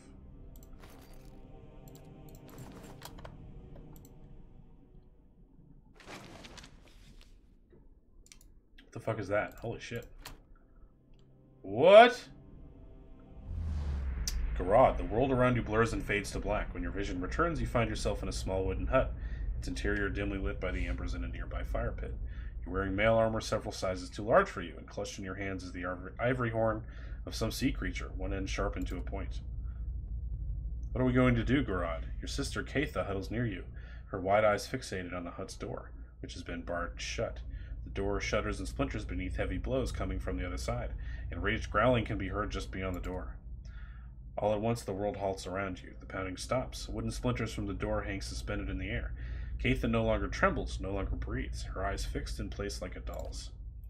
The wisp of essence you have followed to this point in the memory has dwindled to little more than a faint trail. However, you find by concentrating on what might have happened next, you are able to sense whether it truly did. Unbar the door and fling it open wide? Weird. No sooner does your mind touch on the possibility than the world lurches back into motion. A large creature resembling a bear and taller than any man in your tribe stands just outside the door. Its coal black eyes widen slightly in confusion when it sees you. Dodge and escape. Oh my god, abandoned my sister to death? That sounds not great. Beckon it to attack me. Enraged by your audacity, the creature charges, easily swatting you across the hut with one massive paw.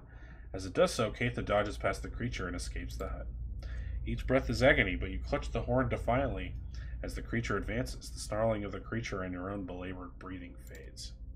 Is this how it happened? It's been so long, hard to remember. I had the vision when I picked up this battered helm. It's missing the horns. A helm? Yes, my helm. I remember it. But who was I? Why haven't I returned to the wheel? Maybe if you knew who you were, you would know whether it was time to move on. That helm is all that remains of my old life. If you have found some of me within one piece, perhaps my memories are scattered within the rest of it. Oh, Christ. Fetch quest. Perhaps there is peace to be found in its reassembly. I'll get the other parts for you. Yeah, bye. That's fine. We can live with that.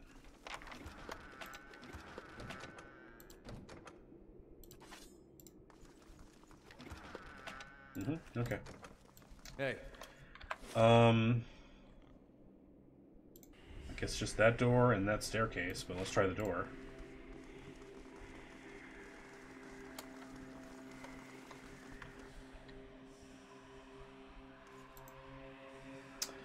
Maroon, as you approach the doorway, a wave of essence ripples through the air. The ancient stone grinds and groans around you, and a woman's voice echoes from the hall. Stop right there. You must be some merchant come to speak with Zoltan. There's a pause in which the woman's wrathful essence gathers like a storm cloud on the other side of the door. The entire room creaks from the pressure of her presence. Her true quarrels with Zoltan, but she will take it out on you if she can. Our illustrious coin master may let you plunder our armory, but I've got other ideas for dealing with your lot. Okay, her voice is sharp and loud, like the slamming of a door. As her words echo in the chamber, the ghosts startle and flinch, glancing about in agitation.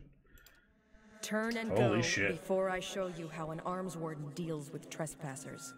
Zoltan invited me. I'm meeting him below. She wouldn't like that. Who are you? I'm just looking around. I know who she is. I'm here for your famed weapons. Not great. I've come to learn the secrets of the White Forge. That's true. A group called the Leaden Key is seeking something here. The ghosts stir, looking around and shivering. Their eyes widen and glow as they light on you, as if they're noticing you for the first time. Just as quickly, they gaze away and seem to forget you once more, but now they seem alert, wary. Whoever you're searching for, I haven't seen them. And none get past me. Naturally. Leave our halls. Go back to whatever land you hail from. Your halls are full of corpses. I need to know how you died. I don't really need to know that. Your foundations were blessed by Abaddon himself. What harm could I possibly do? Crushed. You sound like Exandru. At least you're no friend of Zoltan's, then. Okay, sounds like we did a good job there. Gust of air sighs across your feet. You may pass, but don't make me regret this. I'll be watching you. Okay, we did good words. That's fine.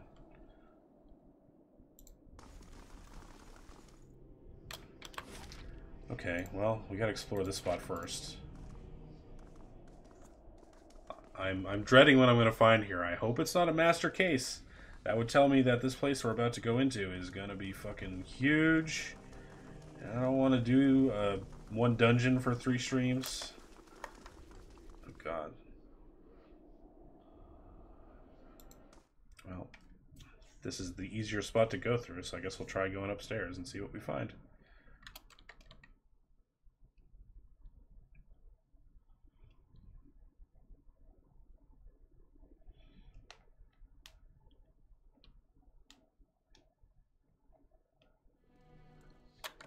Cool. Oh, we're just outside. Well, that's fine. More gauntlets.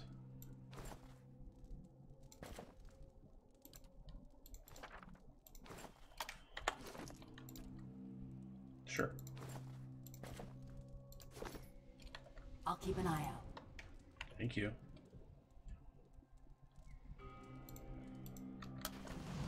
On the hunt.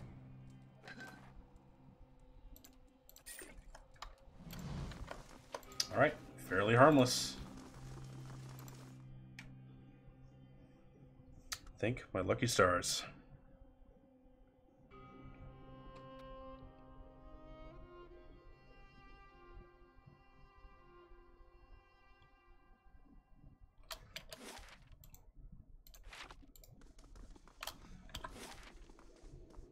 The mines.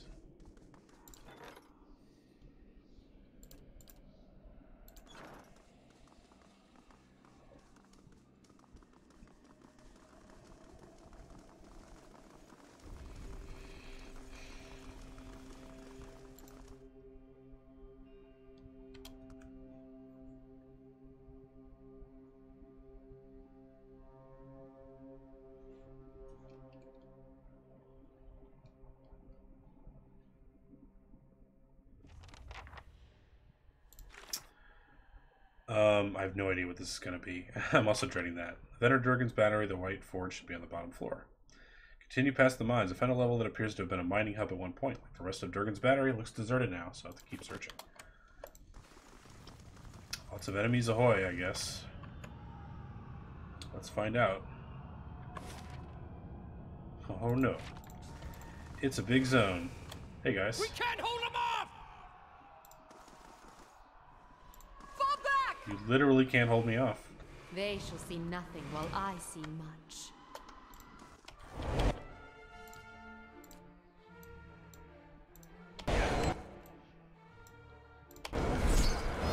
Oh no, look at you guys.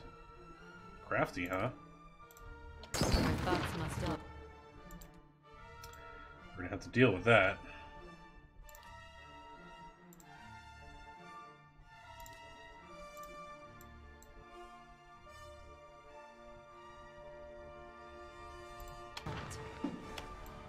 You two help me with this. Nah, they're not in range. That's no good.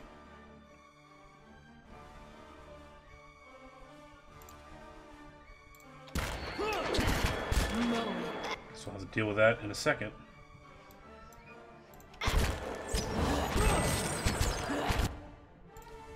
Or I could deal with it now.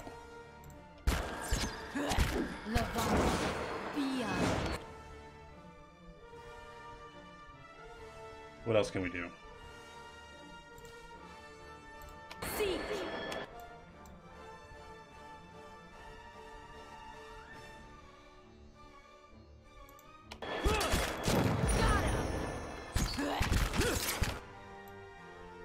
Great work, squad.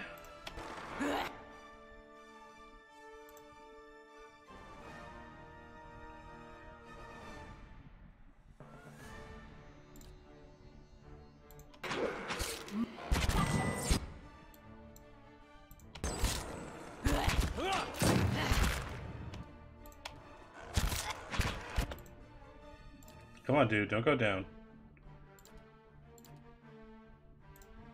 Yeah? Nice.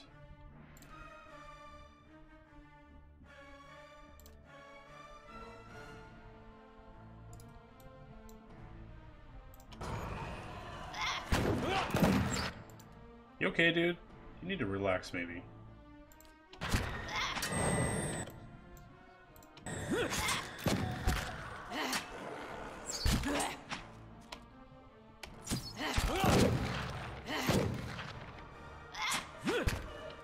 Dude, for real? You're going down? That's sad news. I don't like that at all. I like that a little better. Now he's down.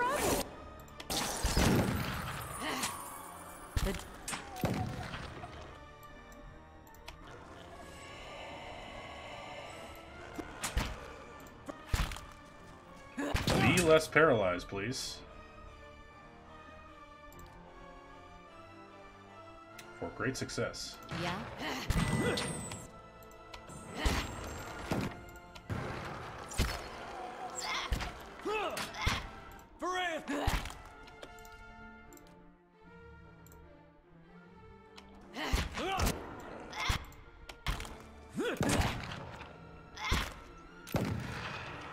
All right. We won that fight after a long time.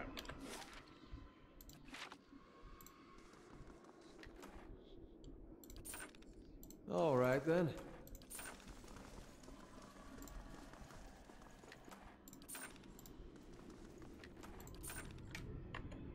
Okay. We're probably going to have to rest pretty soon. See what we can explore before then. If secrets whisper here, I shall listen for. Laying low. Right here. They didn't say anything. They were just there. If you say so. That'll do. Gauntlets of Ogre Might. +2 might. Jeez.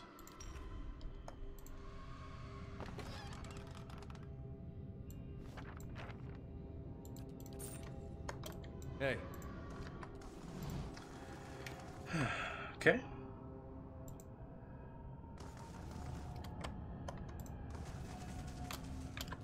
I don't know if this is the best way to go, but I'm doing it. Don't look back! Keep running! Don't look back in anger. Out of my way! On the hunt. Surprised there's no traps down here. They're coming over the barricade! Guess the barricade didn't work. Well, no shit, Adair.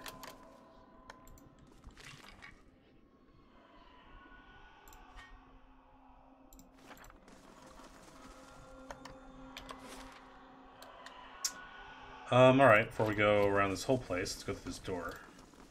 Losing ground! They're coming! To the mines! If you say so. Locked, eh? If you say so. Very locked. Workshop. Find a workshop key.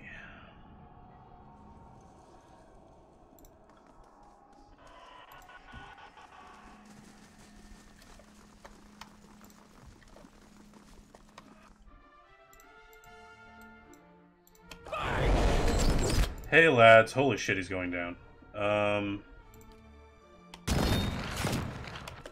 That was really quick. Huh?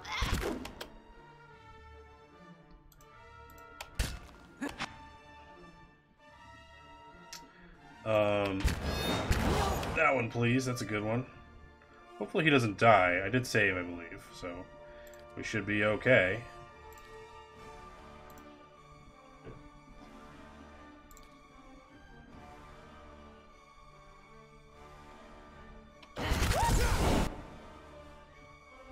Cool. We killed lots of things just then. That's good. Hey. Smash. He goes to seek new. Okay. I don't think he's dead for a permanent, so that's fine. Hell's my touch. You're not getting through me. Leave it to me. All right. Yeah. Yep. Just die, please.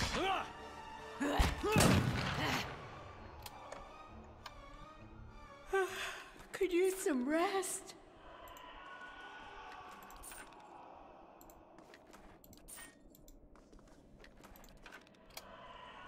All right. Team, you earned your rest. I'm so proud of you.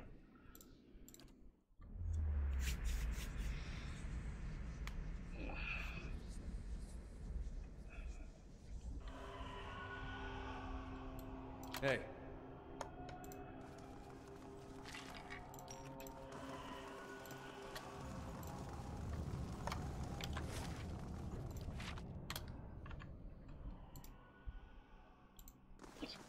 Ooh, hiccups. Hold them off! Move! Hubbards's gears. They're coming!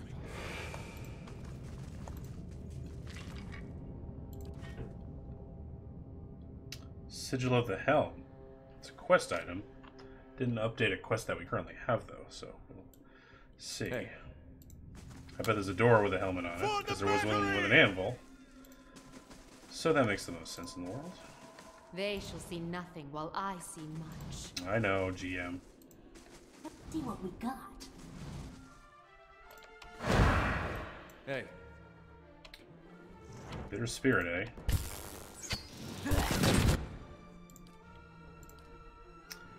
Don't know how effective that'll be, but we'll try.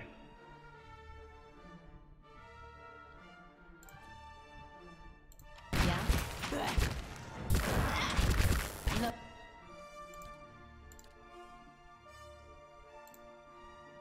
Okay, lots going on here.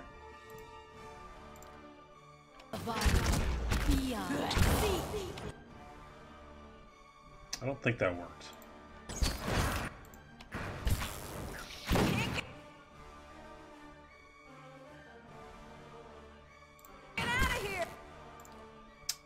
Let's try a new thing here. I like this one.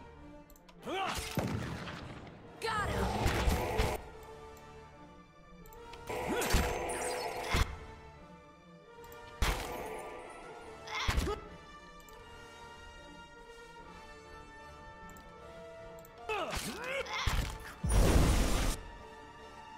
Well, shit. What the fuck exploded? Something?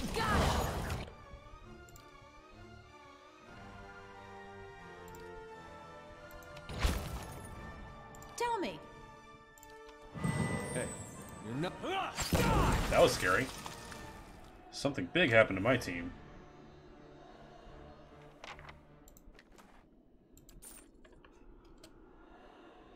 Must have been something. Must have been what I did with Grieving Mother. Maybe I didn't realize that it had an effect on the entire squad. That's a thing I do sometimes. Nice and slow. Why do I have so many of these?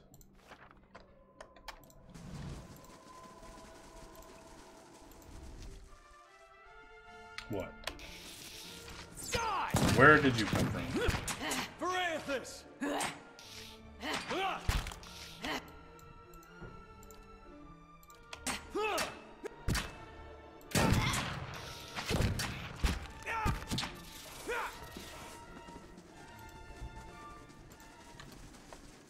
I'll see what's ahead. Man, there's lots of good loot in this DLC. Thank you kindly.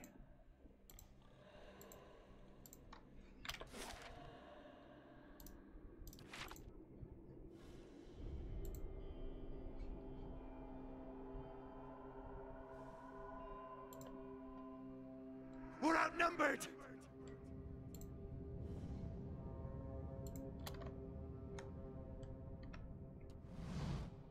Hey. I wonder where that goes. Listen, you hear that?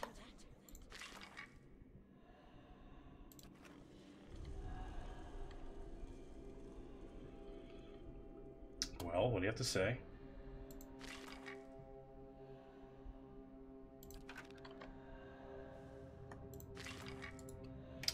Erasmer's letter. Something was hastily scrawled on this front page. It reads, Floru, we're trapped here, but I take heart in knowing you're safe below.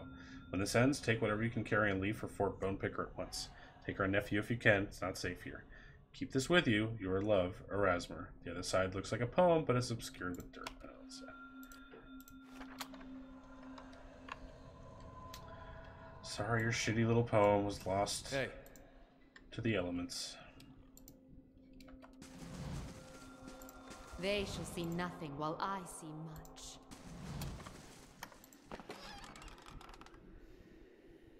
These are good to have with us. Hey.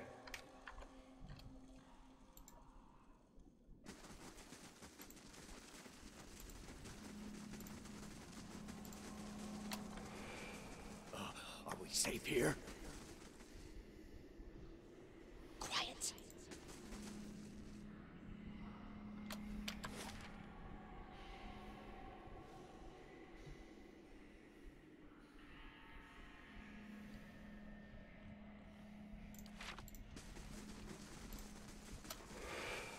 Hurry! We can hide here! They're going to come for us here, and...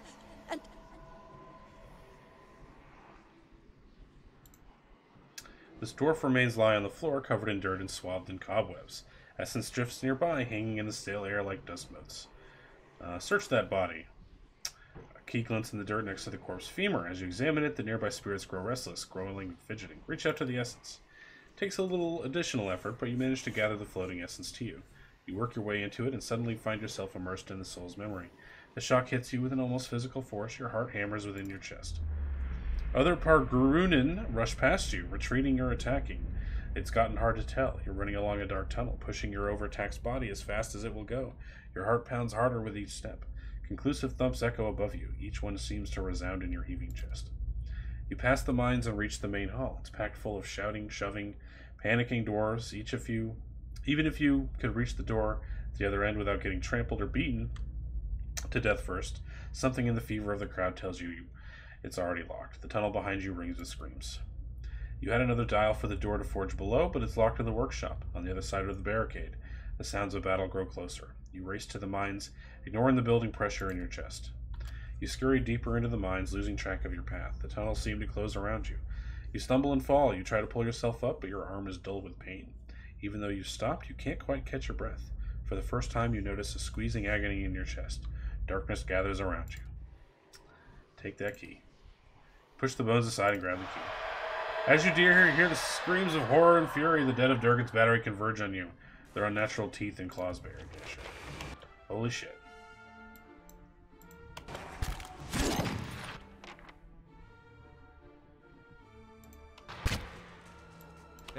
Lots going on here. Hey. Lots of us paralyzed currently. Hey. That's not a good position to be in. Okay, we took care of you. Let's take care of this thing because it's pissing me off.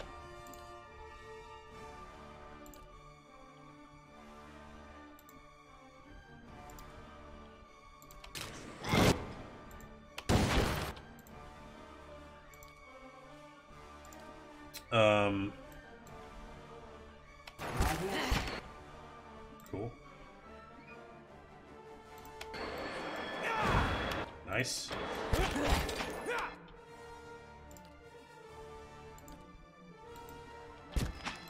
Hey.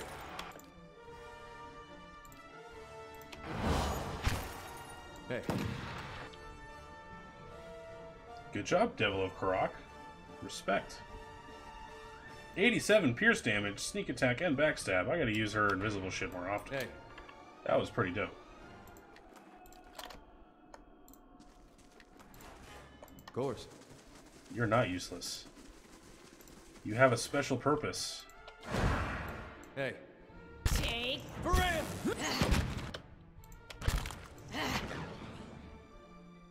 Of course.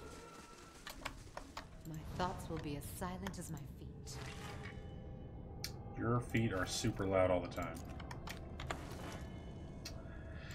Okay, I have so many boots, I don't know what to do with them all. Damage to flank targets. That's kind of helpful because he's usually up front, so we'll put that on. Yeah, that's nice. We like that. I don't think you having might will help much, but maybe it will in your beast form, so we'll put it on.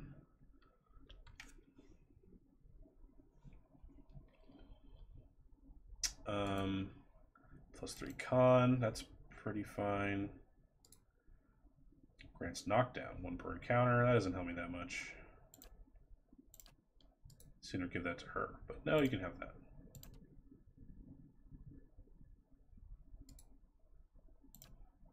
I'll give you this one. Get that on you. Cool. Hey.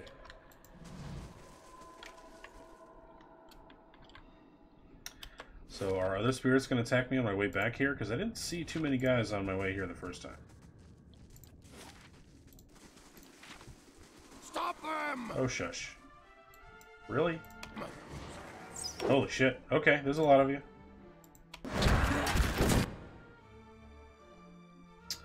Adair got fucked out of there.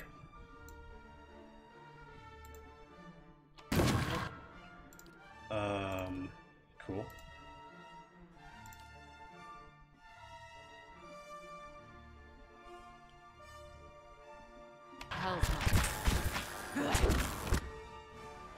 Now where are you? There. Jesus Christ. This is insane. Okay.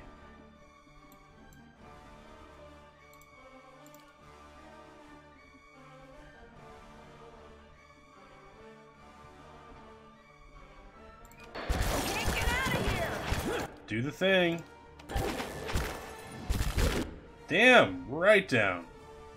Oh man, we got fucking ailments for days on her. That sucks. Hey. I forgot to transform you. I'm stuck. That was a mistake.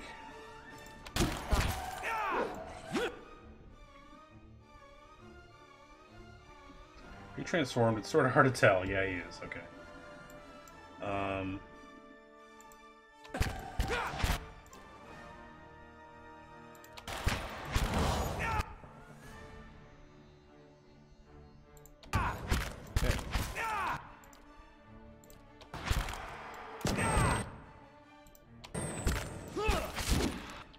Get this guy the fuck out of here.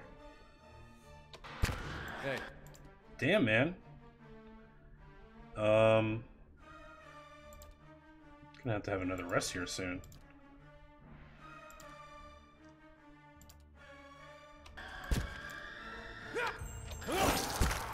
Down she goes. The flesh is still.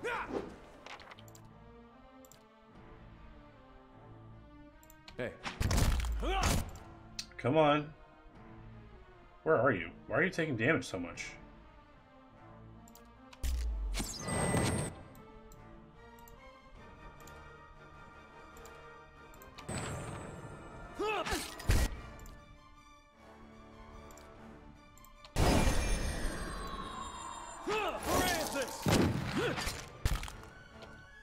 Yo, take him the fuck down.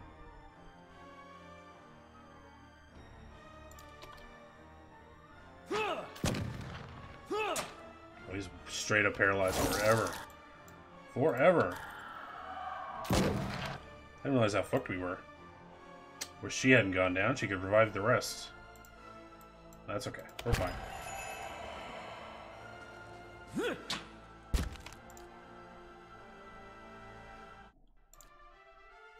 something? I've seen the little guy go down.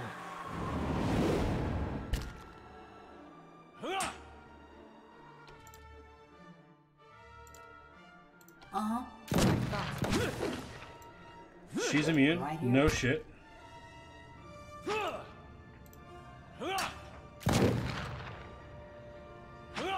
Nice. Go down already. We're all sick of you.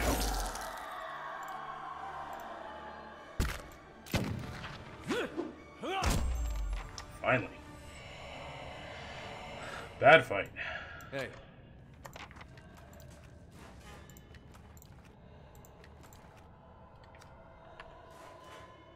We'll rest again if we have to. All right then. Do you have another free campsite upstairs that we can go get?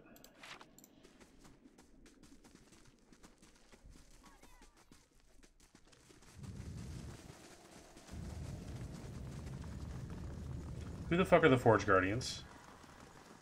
Don't talk shit.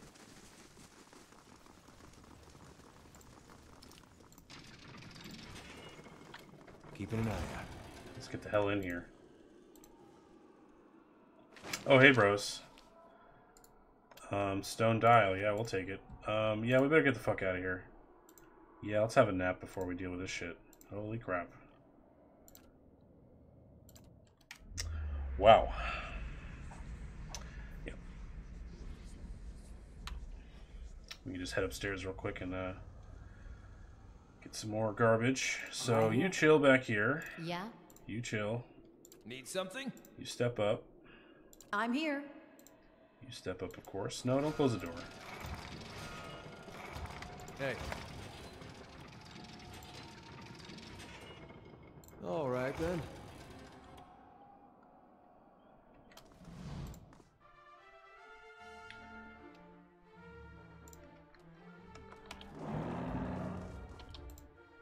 Yeah?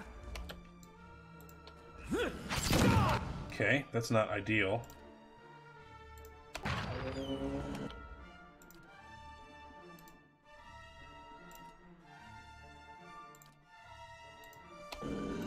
Hey.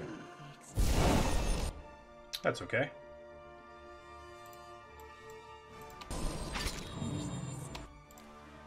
Don't you knock him down? That's fine if you can't do it. I believe in you.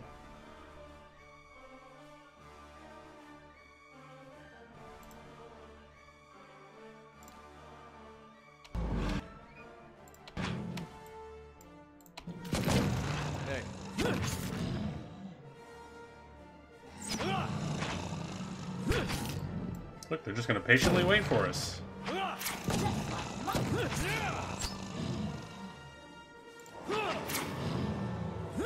mind feels sharp as steel. That'll piss them off. Nice and nice. My mind feels sharp as steel. Cool. They did not like those insects. They continue to not like those insects. Yeah, that's a lot of damage. Holy shit. Get in. Not to alarm you, but I'm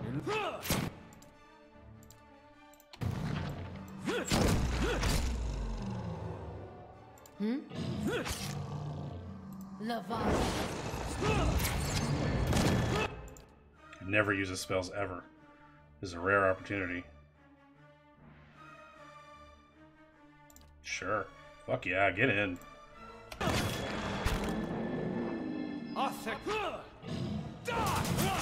Nice. Leave it to me.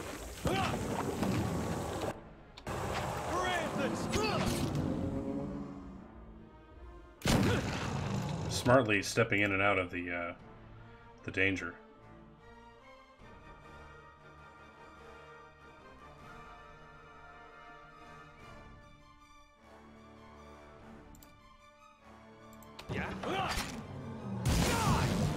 Neat.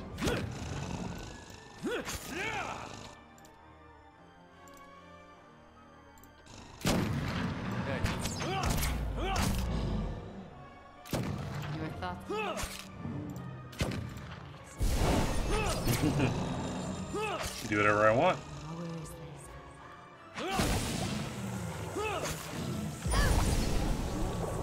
That does hurt my entire team. So I gotta be more conscious of that shit. Pretty dangerous.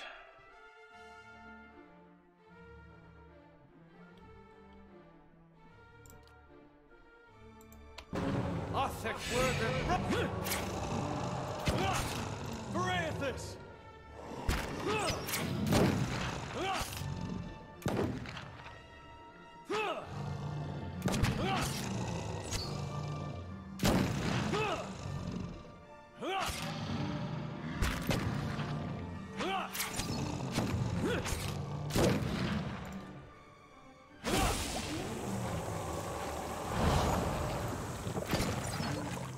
Splat.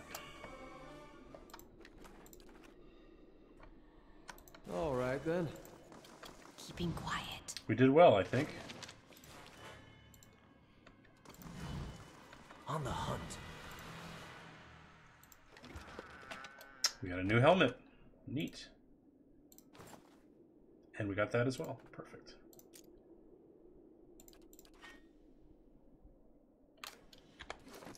Can you wear a helmet? And also, why can you wear a helmet?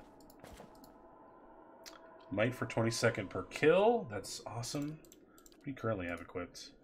This one, resolve. That sucks. That's nothing for you. Get this shit on you. That's way better. Although you look awesome without a helmet. Plus 3 might for 22nd per kill. Plus 5 damage reduction. Huge defense against that shit. Huge defense against that shit. That is an awesome helmet. That's a kick-ass helmet. Thank you for that. Ain't that special? Nice.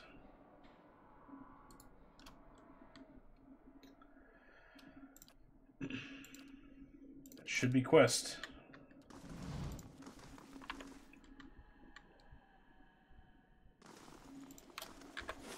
Okay, I think we can move on to... Shit, let me go down here first. I really don't want to, but if I miss a sigil or something I need for a door later, I'm going to be pretty sad. What's happening here? Oh. Okay. Seems enemies are populating. Leave it to me! Leave it to me! Not ideal. Man, 8AR's always getting fucked in these situations. Leave him alone, poor guy. Can't get out of here!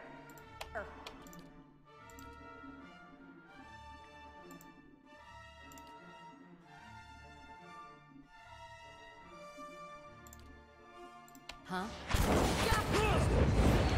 Very nice.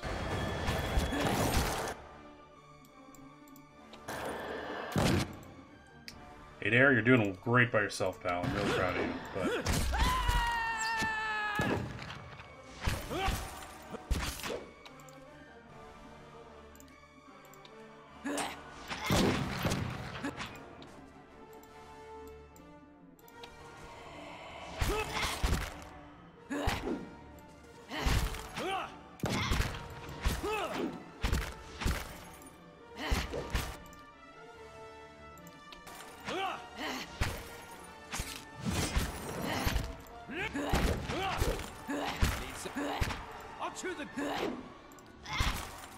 Hey.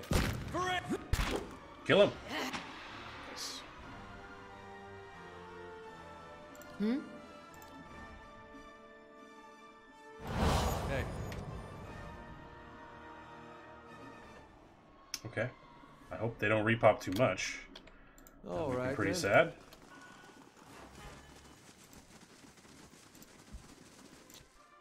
Well, that's kind of what I'm talking about, but these are different things. Hey. Not too worried about beetles. Leave it to me!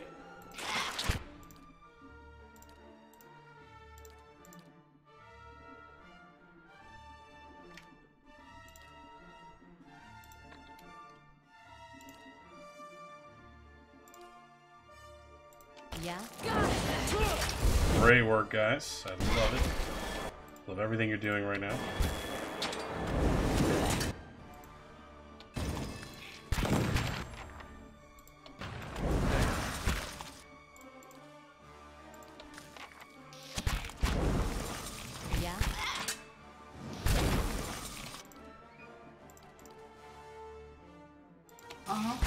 Hey.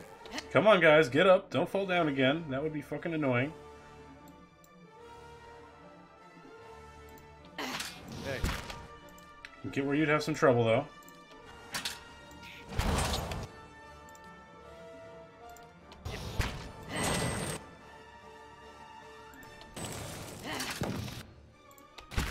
Hey.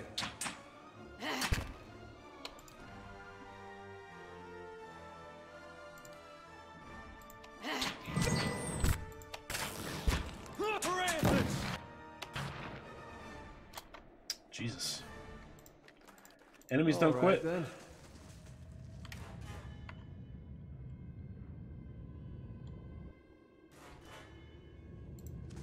How far down does this go? Jesus. Oh my god. It's a whole new zone.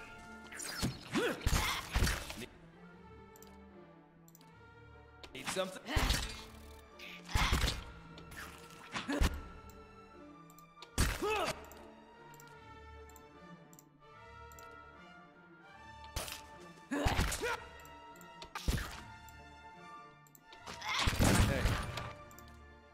You are gonna do the thing, yeah? Yeah. Not sure why you came down here, but alright.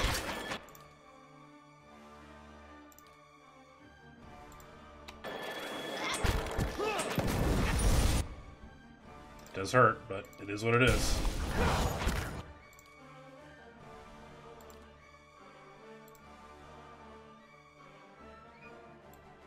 Yeah. Hey.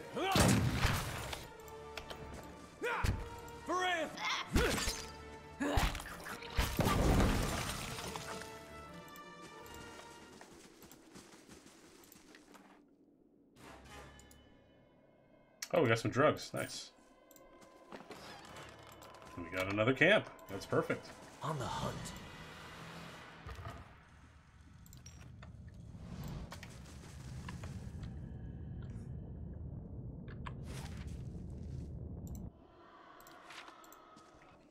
Guess I could have gone down further this way.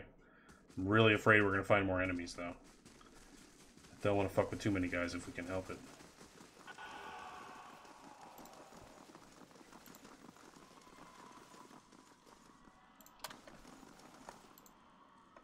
Heavy bronze suit appears to have been ripped apart. Its pieces scattered across the floor. Jesus.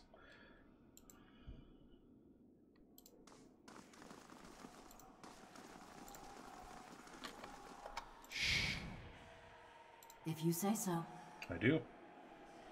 That'll do.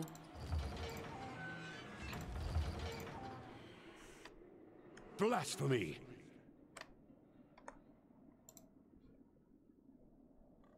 You think so? Okay, we got several options here. A circular depression carved into the stone sits below the relief of a dwarven warrior. The armor-clad figure stands over a defeated enemy.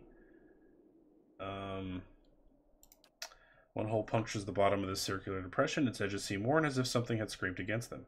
Above the depression, stepping on the corpse of a vanquished horde, dwarf holds his helmet high in sign of victory. Helm, that shit. Okay.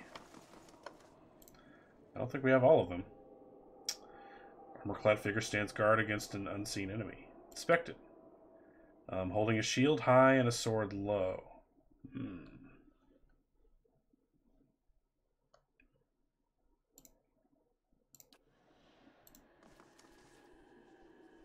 A circular depression carved into the stone. Inspect that shit. Above the depression, a dwarf appears to ready a charge, holding a shield low and a sword high. Shit in there. Hey. That looks like a cool weapon. I think I want that thing. It's all glowy. Night Shroud. Spellbound Soulbound, rather. Exceptional, spell chance, blind, all that good stuff. These are Abidan's treasures! Okay. Oh, why is that thing's sword all sparkly? That's who's gonna attack us. We're gonna get straight up attacked. Ow. Okay, well, that's why we save. That's why we save big time. for sure, for sure.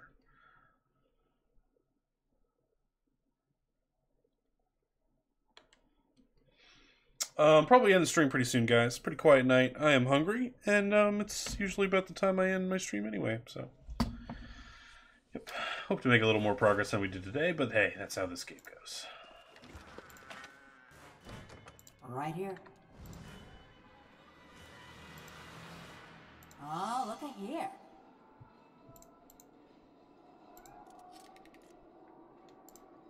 The devil went down! Ouch! Ouch! These are Abidan's treasures! Okay, okay, that's a bad idea. That's a bad idea. I think we're going to go ahead and leave that mace there for now. Until we get the final sigil. I'm sure that's a factor. Hopefully the mace isn't the only factor in escaping here. Hi, Mac. Hi, Kitty. There she is.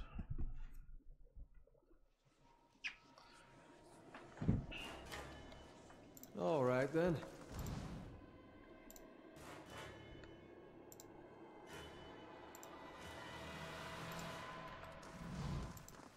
Looks like we can just leave without taking that shit.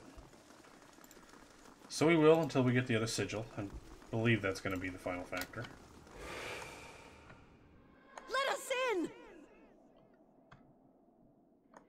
They're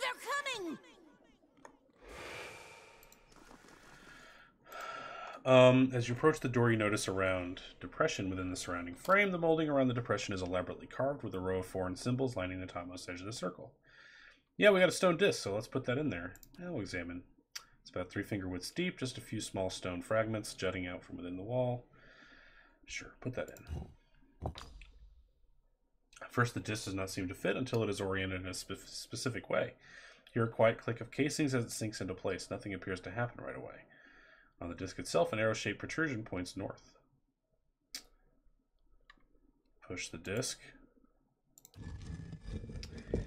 The dial spins out of your hand and makes a complete revolution and rises so that it's flush with the rings once more. Clockwise. Okay, clockwise. Clockwise. Clockwise again. Push the disc. Sure. Counterclockwise. Counterclockwise. Clockwise. Push the disc.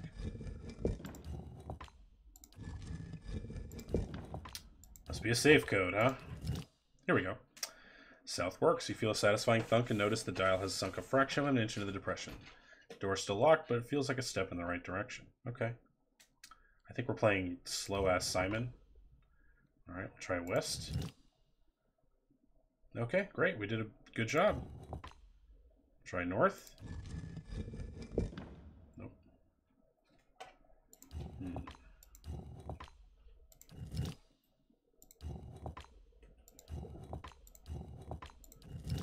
Cool. Neat. We're doing a good job. Press the disc and the arrow points north. First, nothing happens, but after a few seconds, the disc recedes deeper into the socket. You hear a clunk and a rattle of chains, and the door nearby swings open. The way is clear. Great.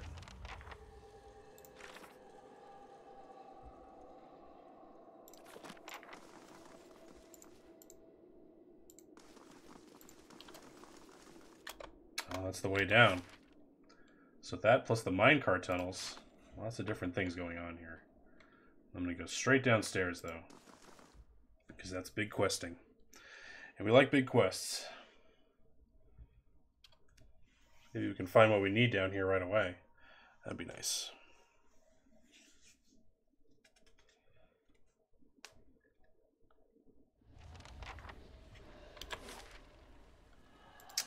Oh, it's going to be a whole nother area. Hey, Together. fellas. We're in this together.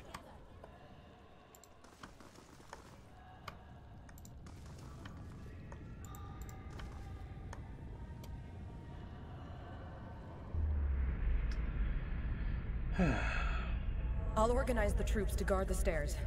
We can hold them off for a while.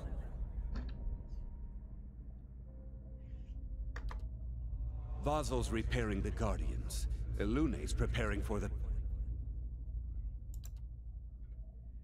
You can't be serious about this. Let's just wait those monsters out. Abidin wouldn't let us... Abidun rewards earnest work, not begging and cowering. We must hurry. Mm-hmm.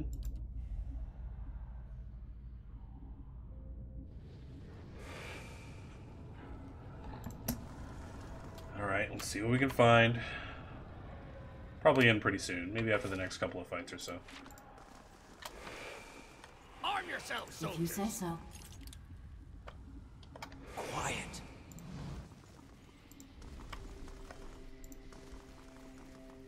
On the hunt.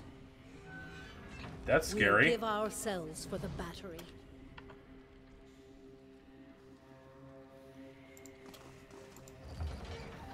If secrets whisper here, I shall listen for them. The records are here. Keep searching. Is this safe, Curate Loon? Necklace of Fireballs. Grants fireballs. Annals of the Perungunin. It was the time of Vidra Hill. Oh boy, lots going on here. I assume this probably has something specific to do with these mines, because it looks like a journal. We've discovered a foundry of sorts. I don't want to read the whole thing. Too much lore these days. Jeez.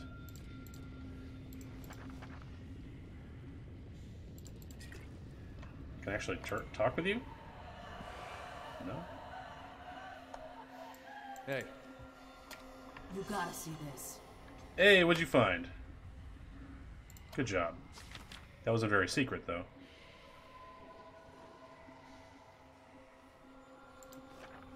I have a million scrolls. I gotta start using them.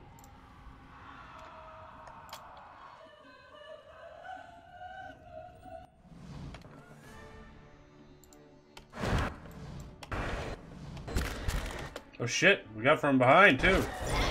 That's no good. Surrounded big time. Holy crap, we're super separated right now. Yeah, let's get in here.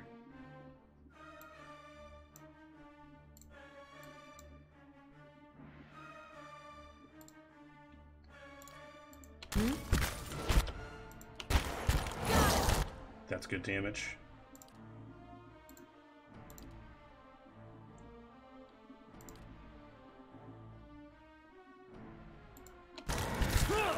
Get in there. Do good work for all good people.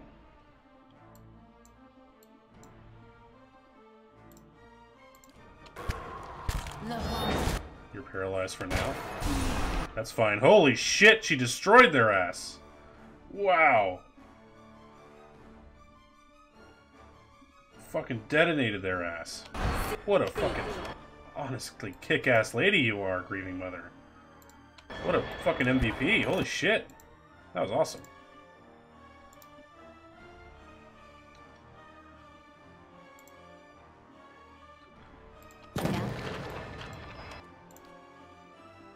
I'm here.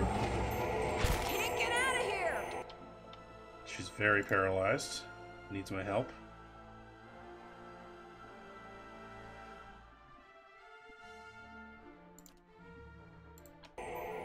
Mo.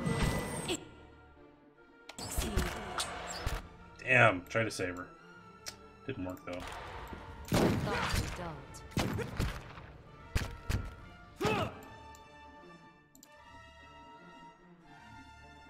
What's happening to you?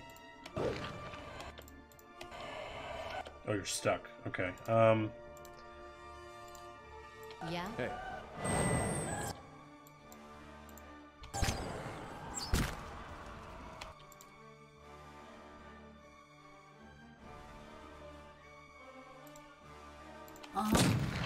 Die!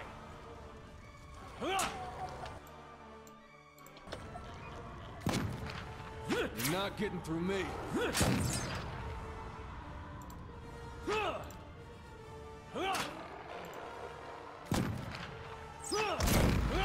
Need something? I'll chew the gristle off your Leave it to me. Need something? Well, that was tough. We got it done though. Seems like they packed the whole zone's enemies into that one.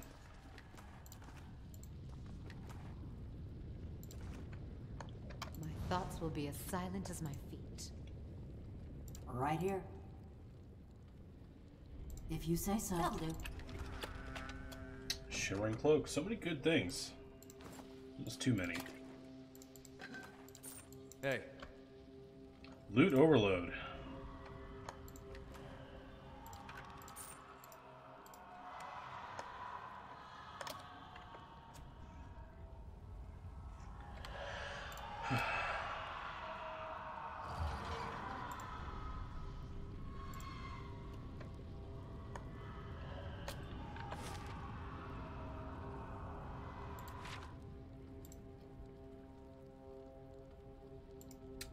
Ooh, lots of skellies in here. It's our best armors. They must stand up to the heat. Right away, Master Vassal. That's special. Yeah, we'll see if that's how it went down. Another good get. A key. Awesome. If you say so. If you say so. If you say so. Got it done.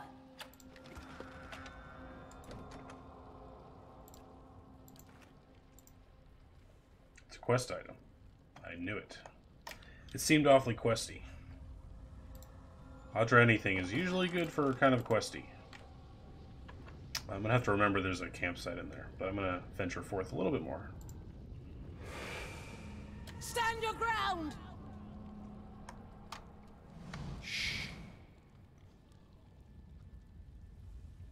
Look at that war shit. That's like some Final Fantasy VII sprite action right there. It's like a Wedge. He's always pumping his chest. No, Barrett. He was always doing that. Quickly! There's not much time!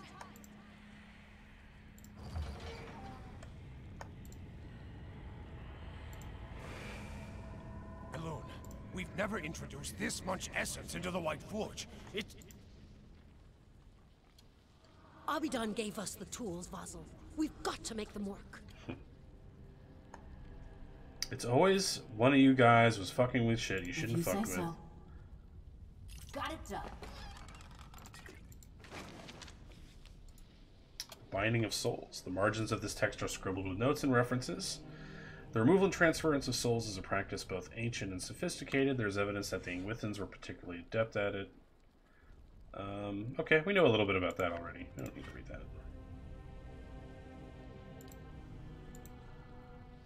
Is that a bathtub? Your skin prickles as you approach the vat. It teems with soul energy, with lives spent and stored thrice over. Essence roils like churning water, running over ancient pipes and gears. But there within the vat itself lies a heavy stone disc, rune engraved and pale as bone. Give me that shit. Feel a chill run up your arm. Moment your fingers brush the disc surface. Whispers erupt from the stone around you, and out of that chorus rises a single steady voice. Stop! These methods belong to us, to the Pargrunin! What happened here? You would steal from us? From the... Abidan himself. You will regret your trespass. I kind of do already. You hear a grinding, clicking noise in the hall. Something moans and snarls outside. Uh-oh. Uh-oh, we may have goofed. Got Audra Disc, though. That's good, right? Primal Flame. That's an ingredient, okay.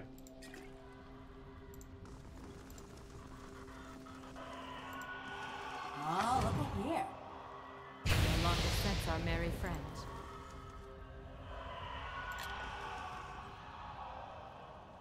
They shall see nothing while I see much. You know what, guys? I think that's where we're going to end our stream. I don't really feel like doing this fight right now. I really need to get some food, so I'm going to go ahead and not do this fight. Because I'm not really prepared for it, because I should take a nap first. Not literally, but you know what I mean. Shut up. Alright, so we had some fun playing Pillars today. Thanks, Trey, and Sarcastic Katie for saying hi. Thanks everyone else who lurked today. Let's see if we can get someone a nice host. And guys, we'll see you on the other side. You have a good night. I might play more of this tomorrow. We'll see. I'm going to start Techno Babylon pretty soon. And, but I really want to make some progress in this game so we can do something else. But until then, guys, we'll see you down the road.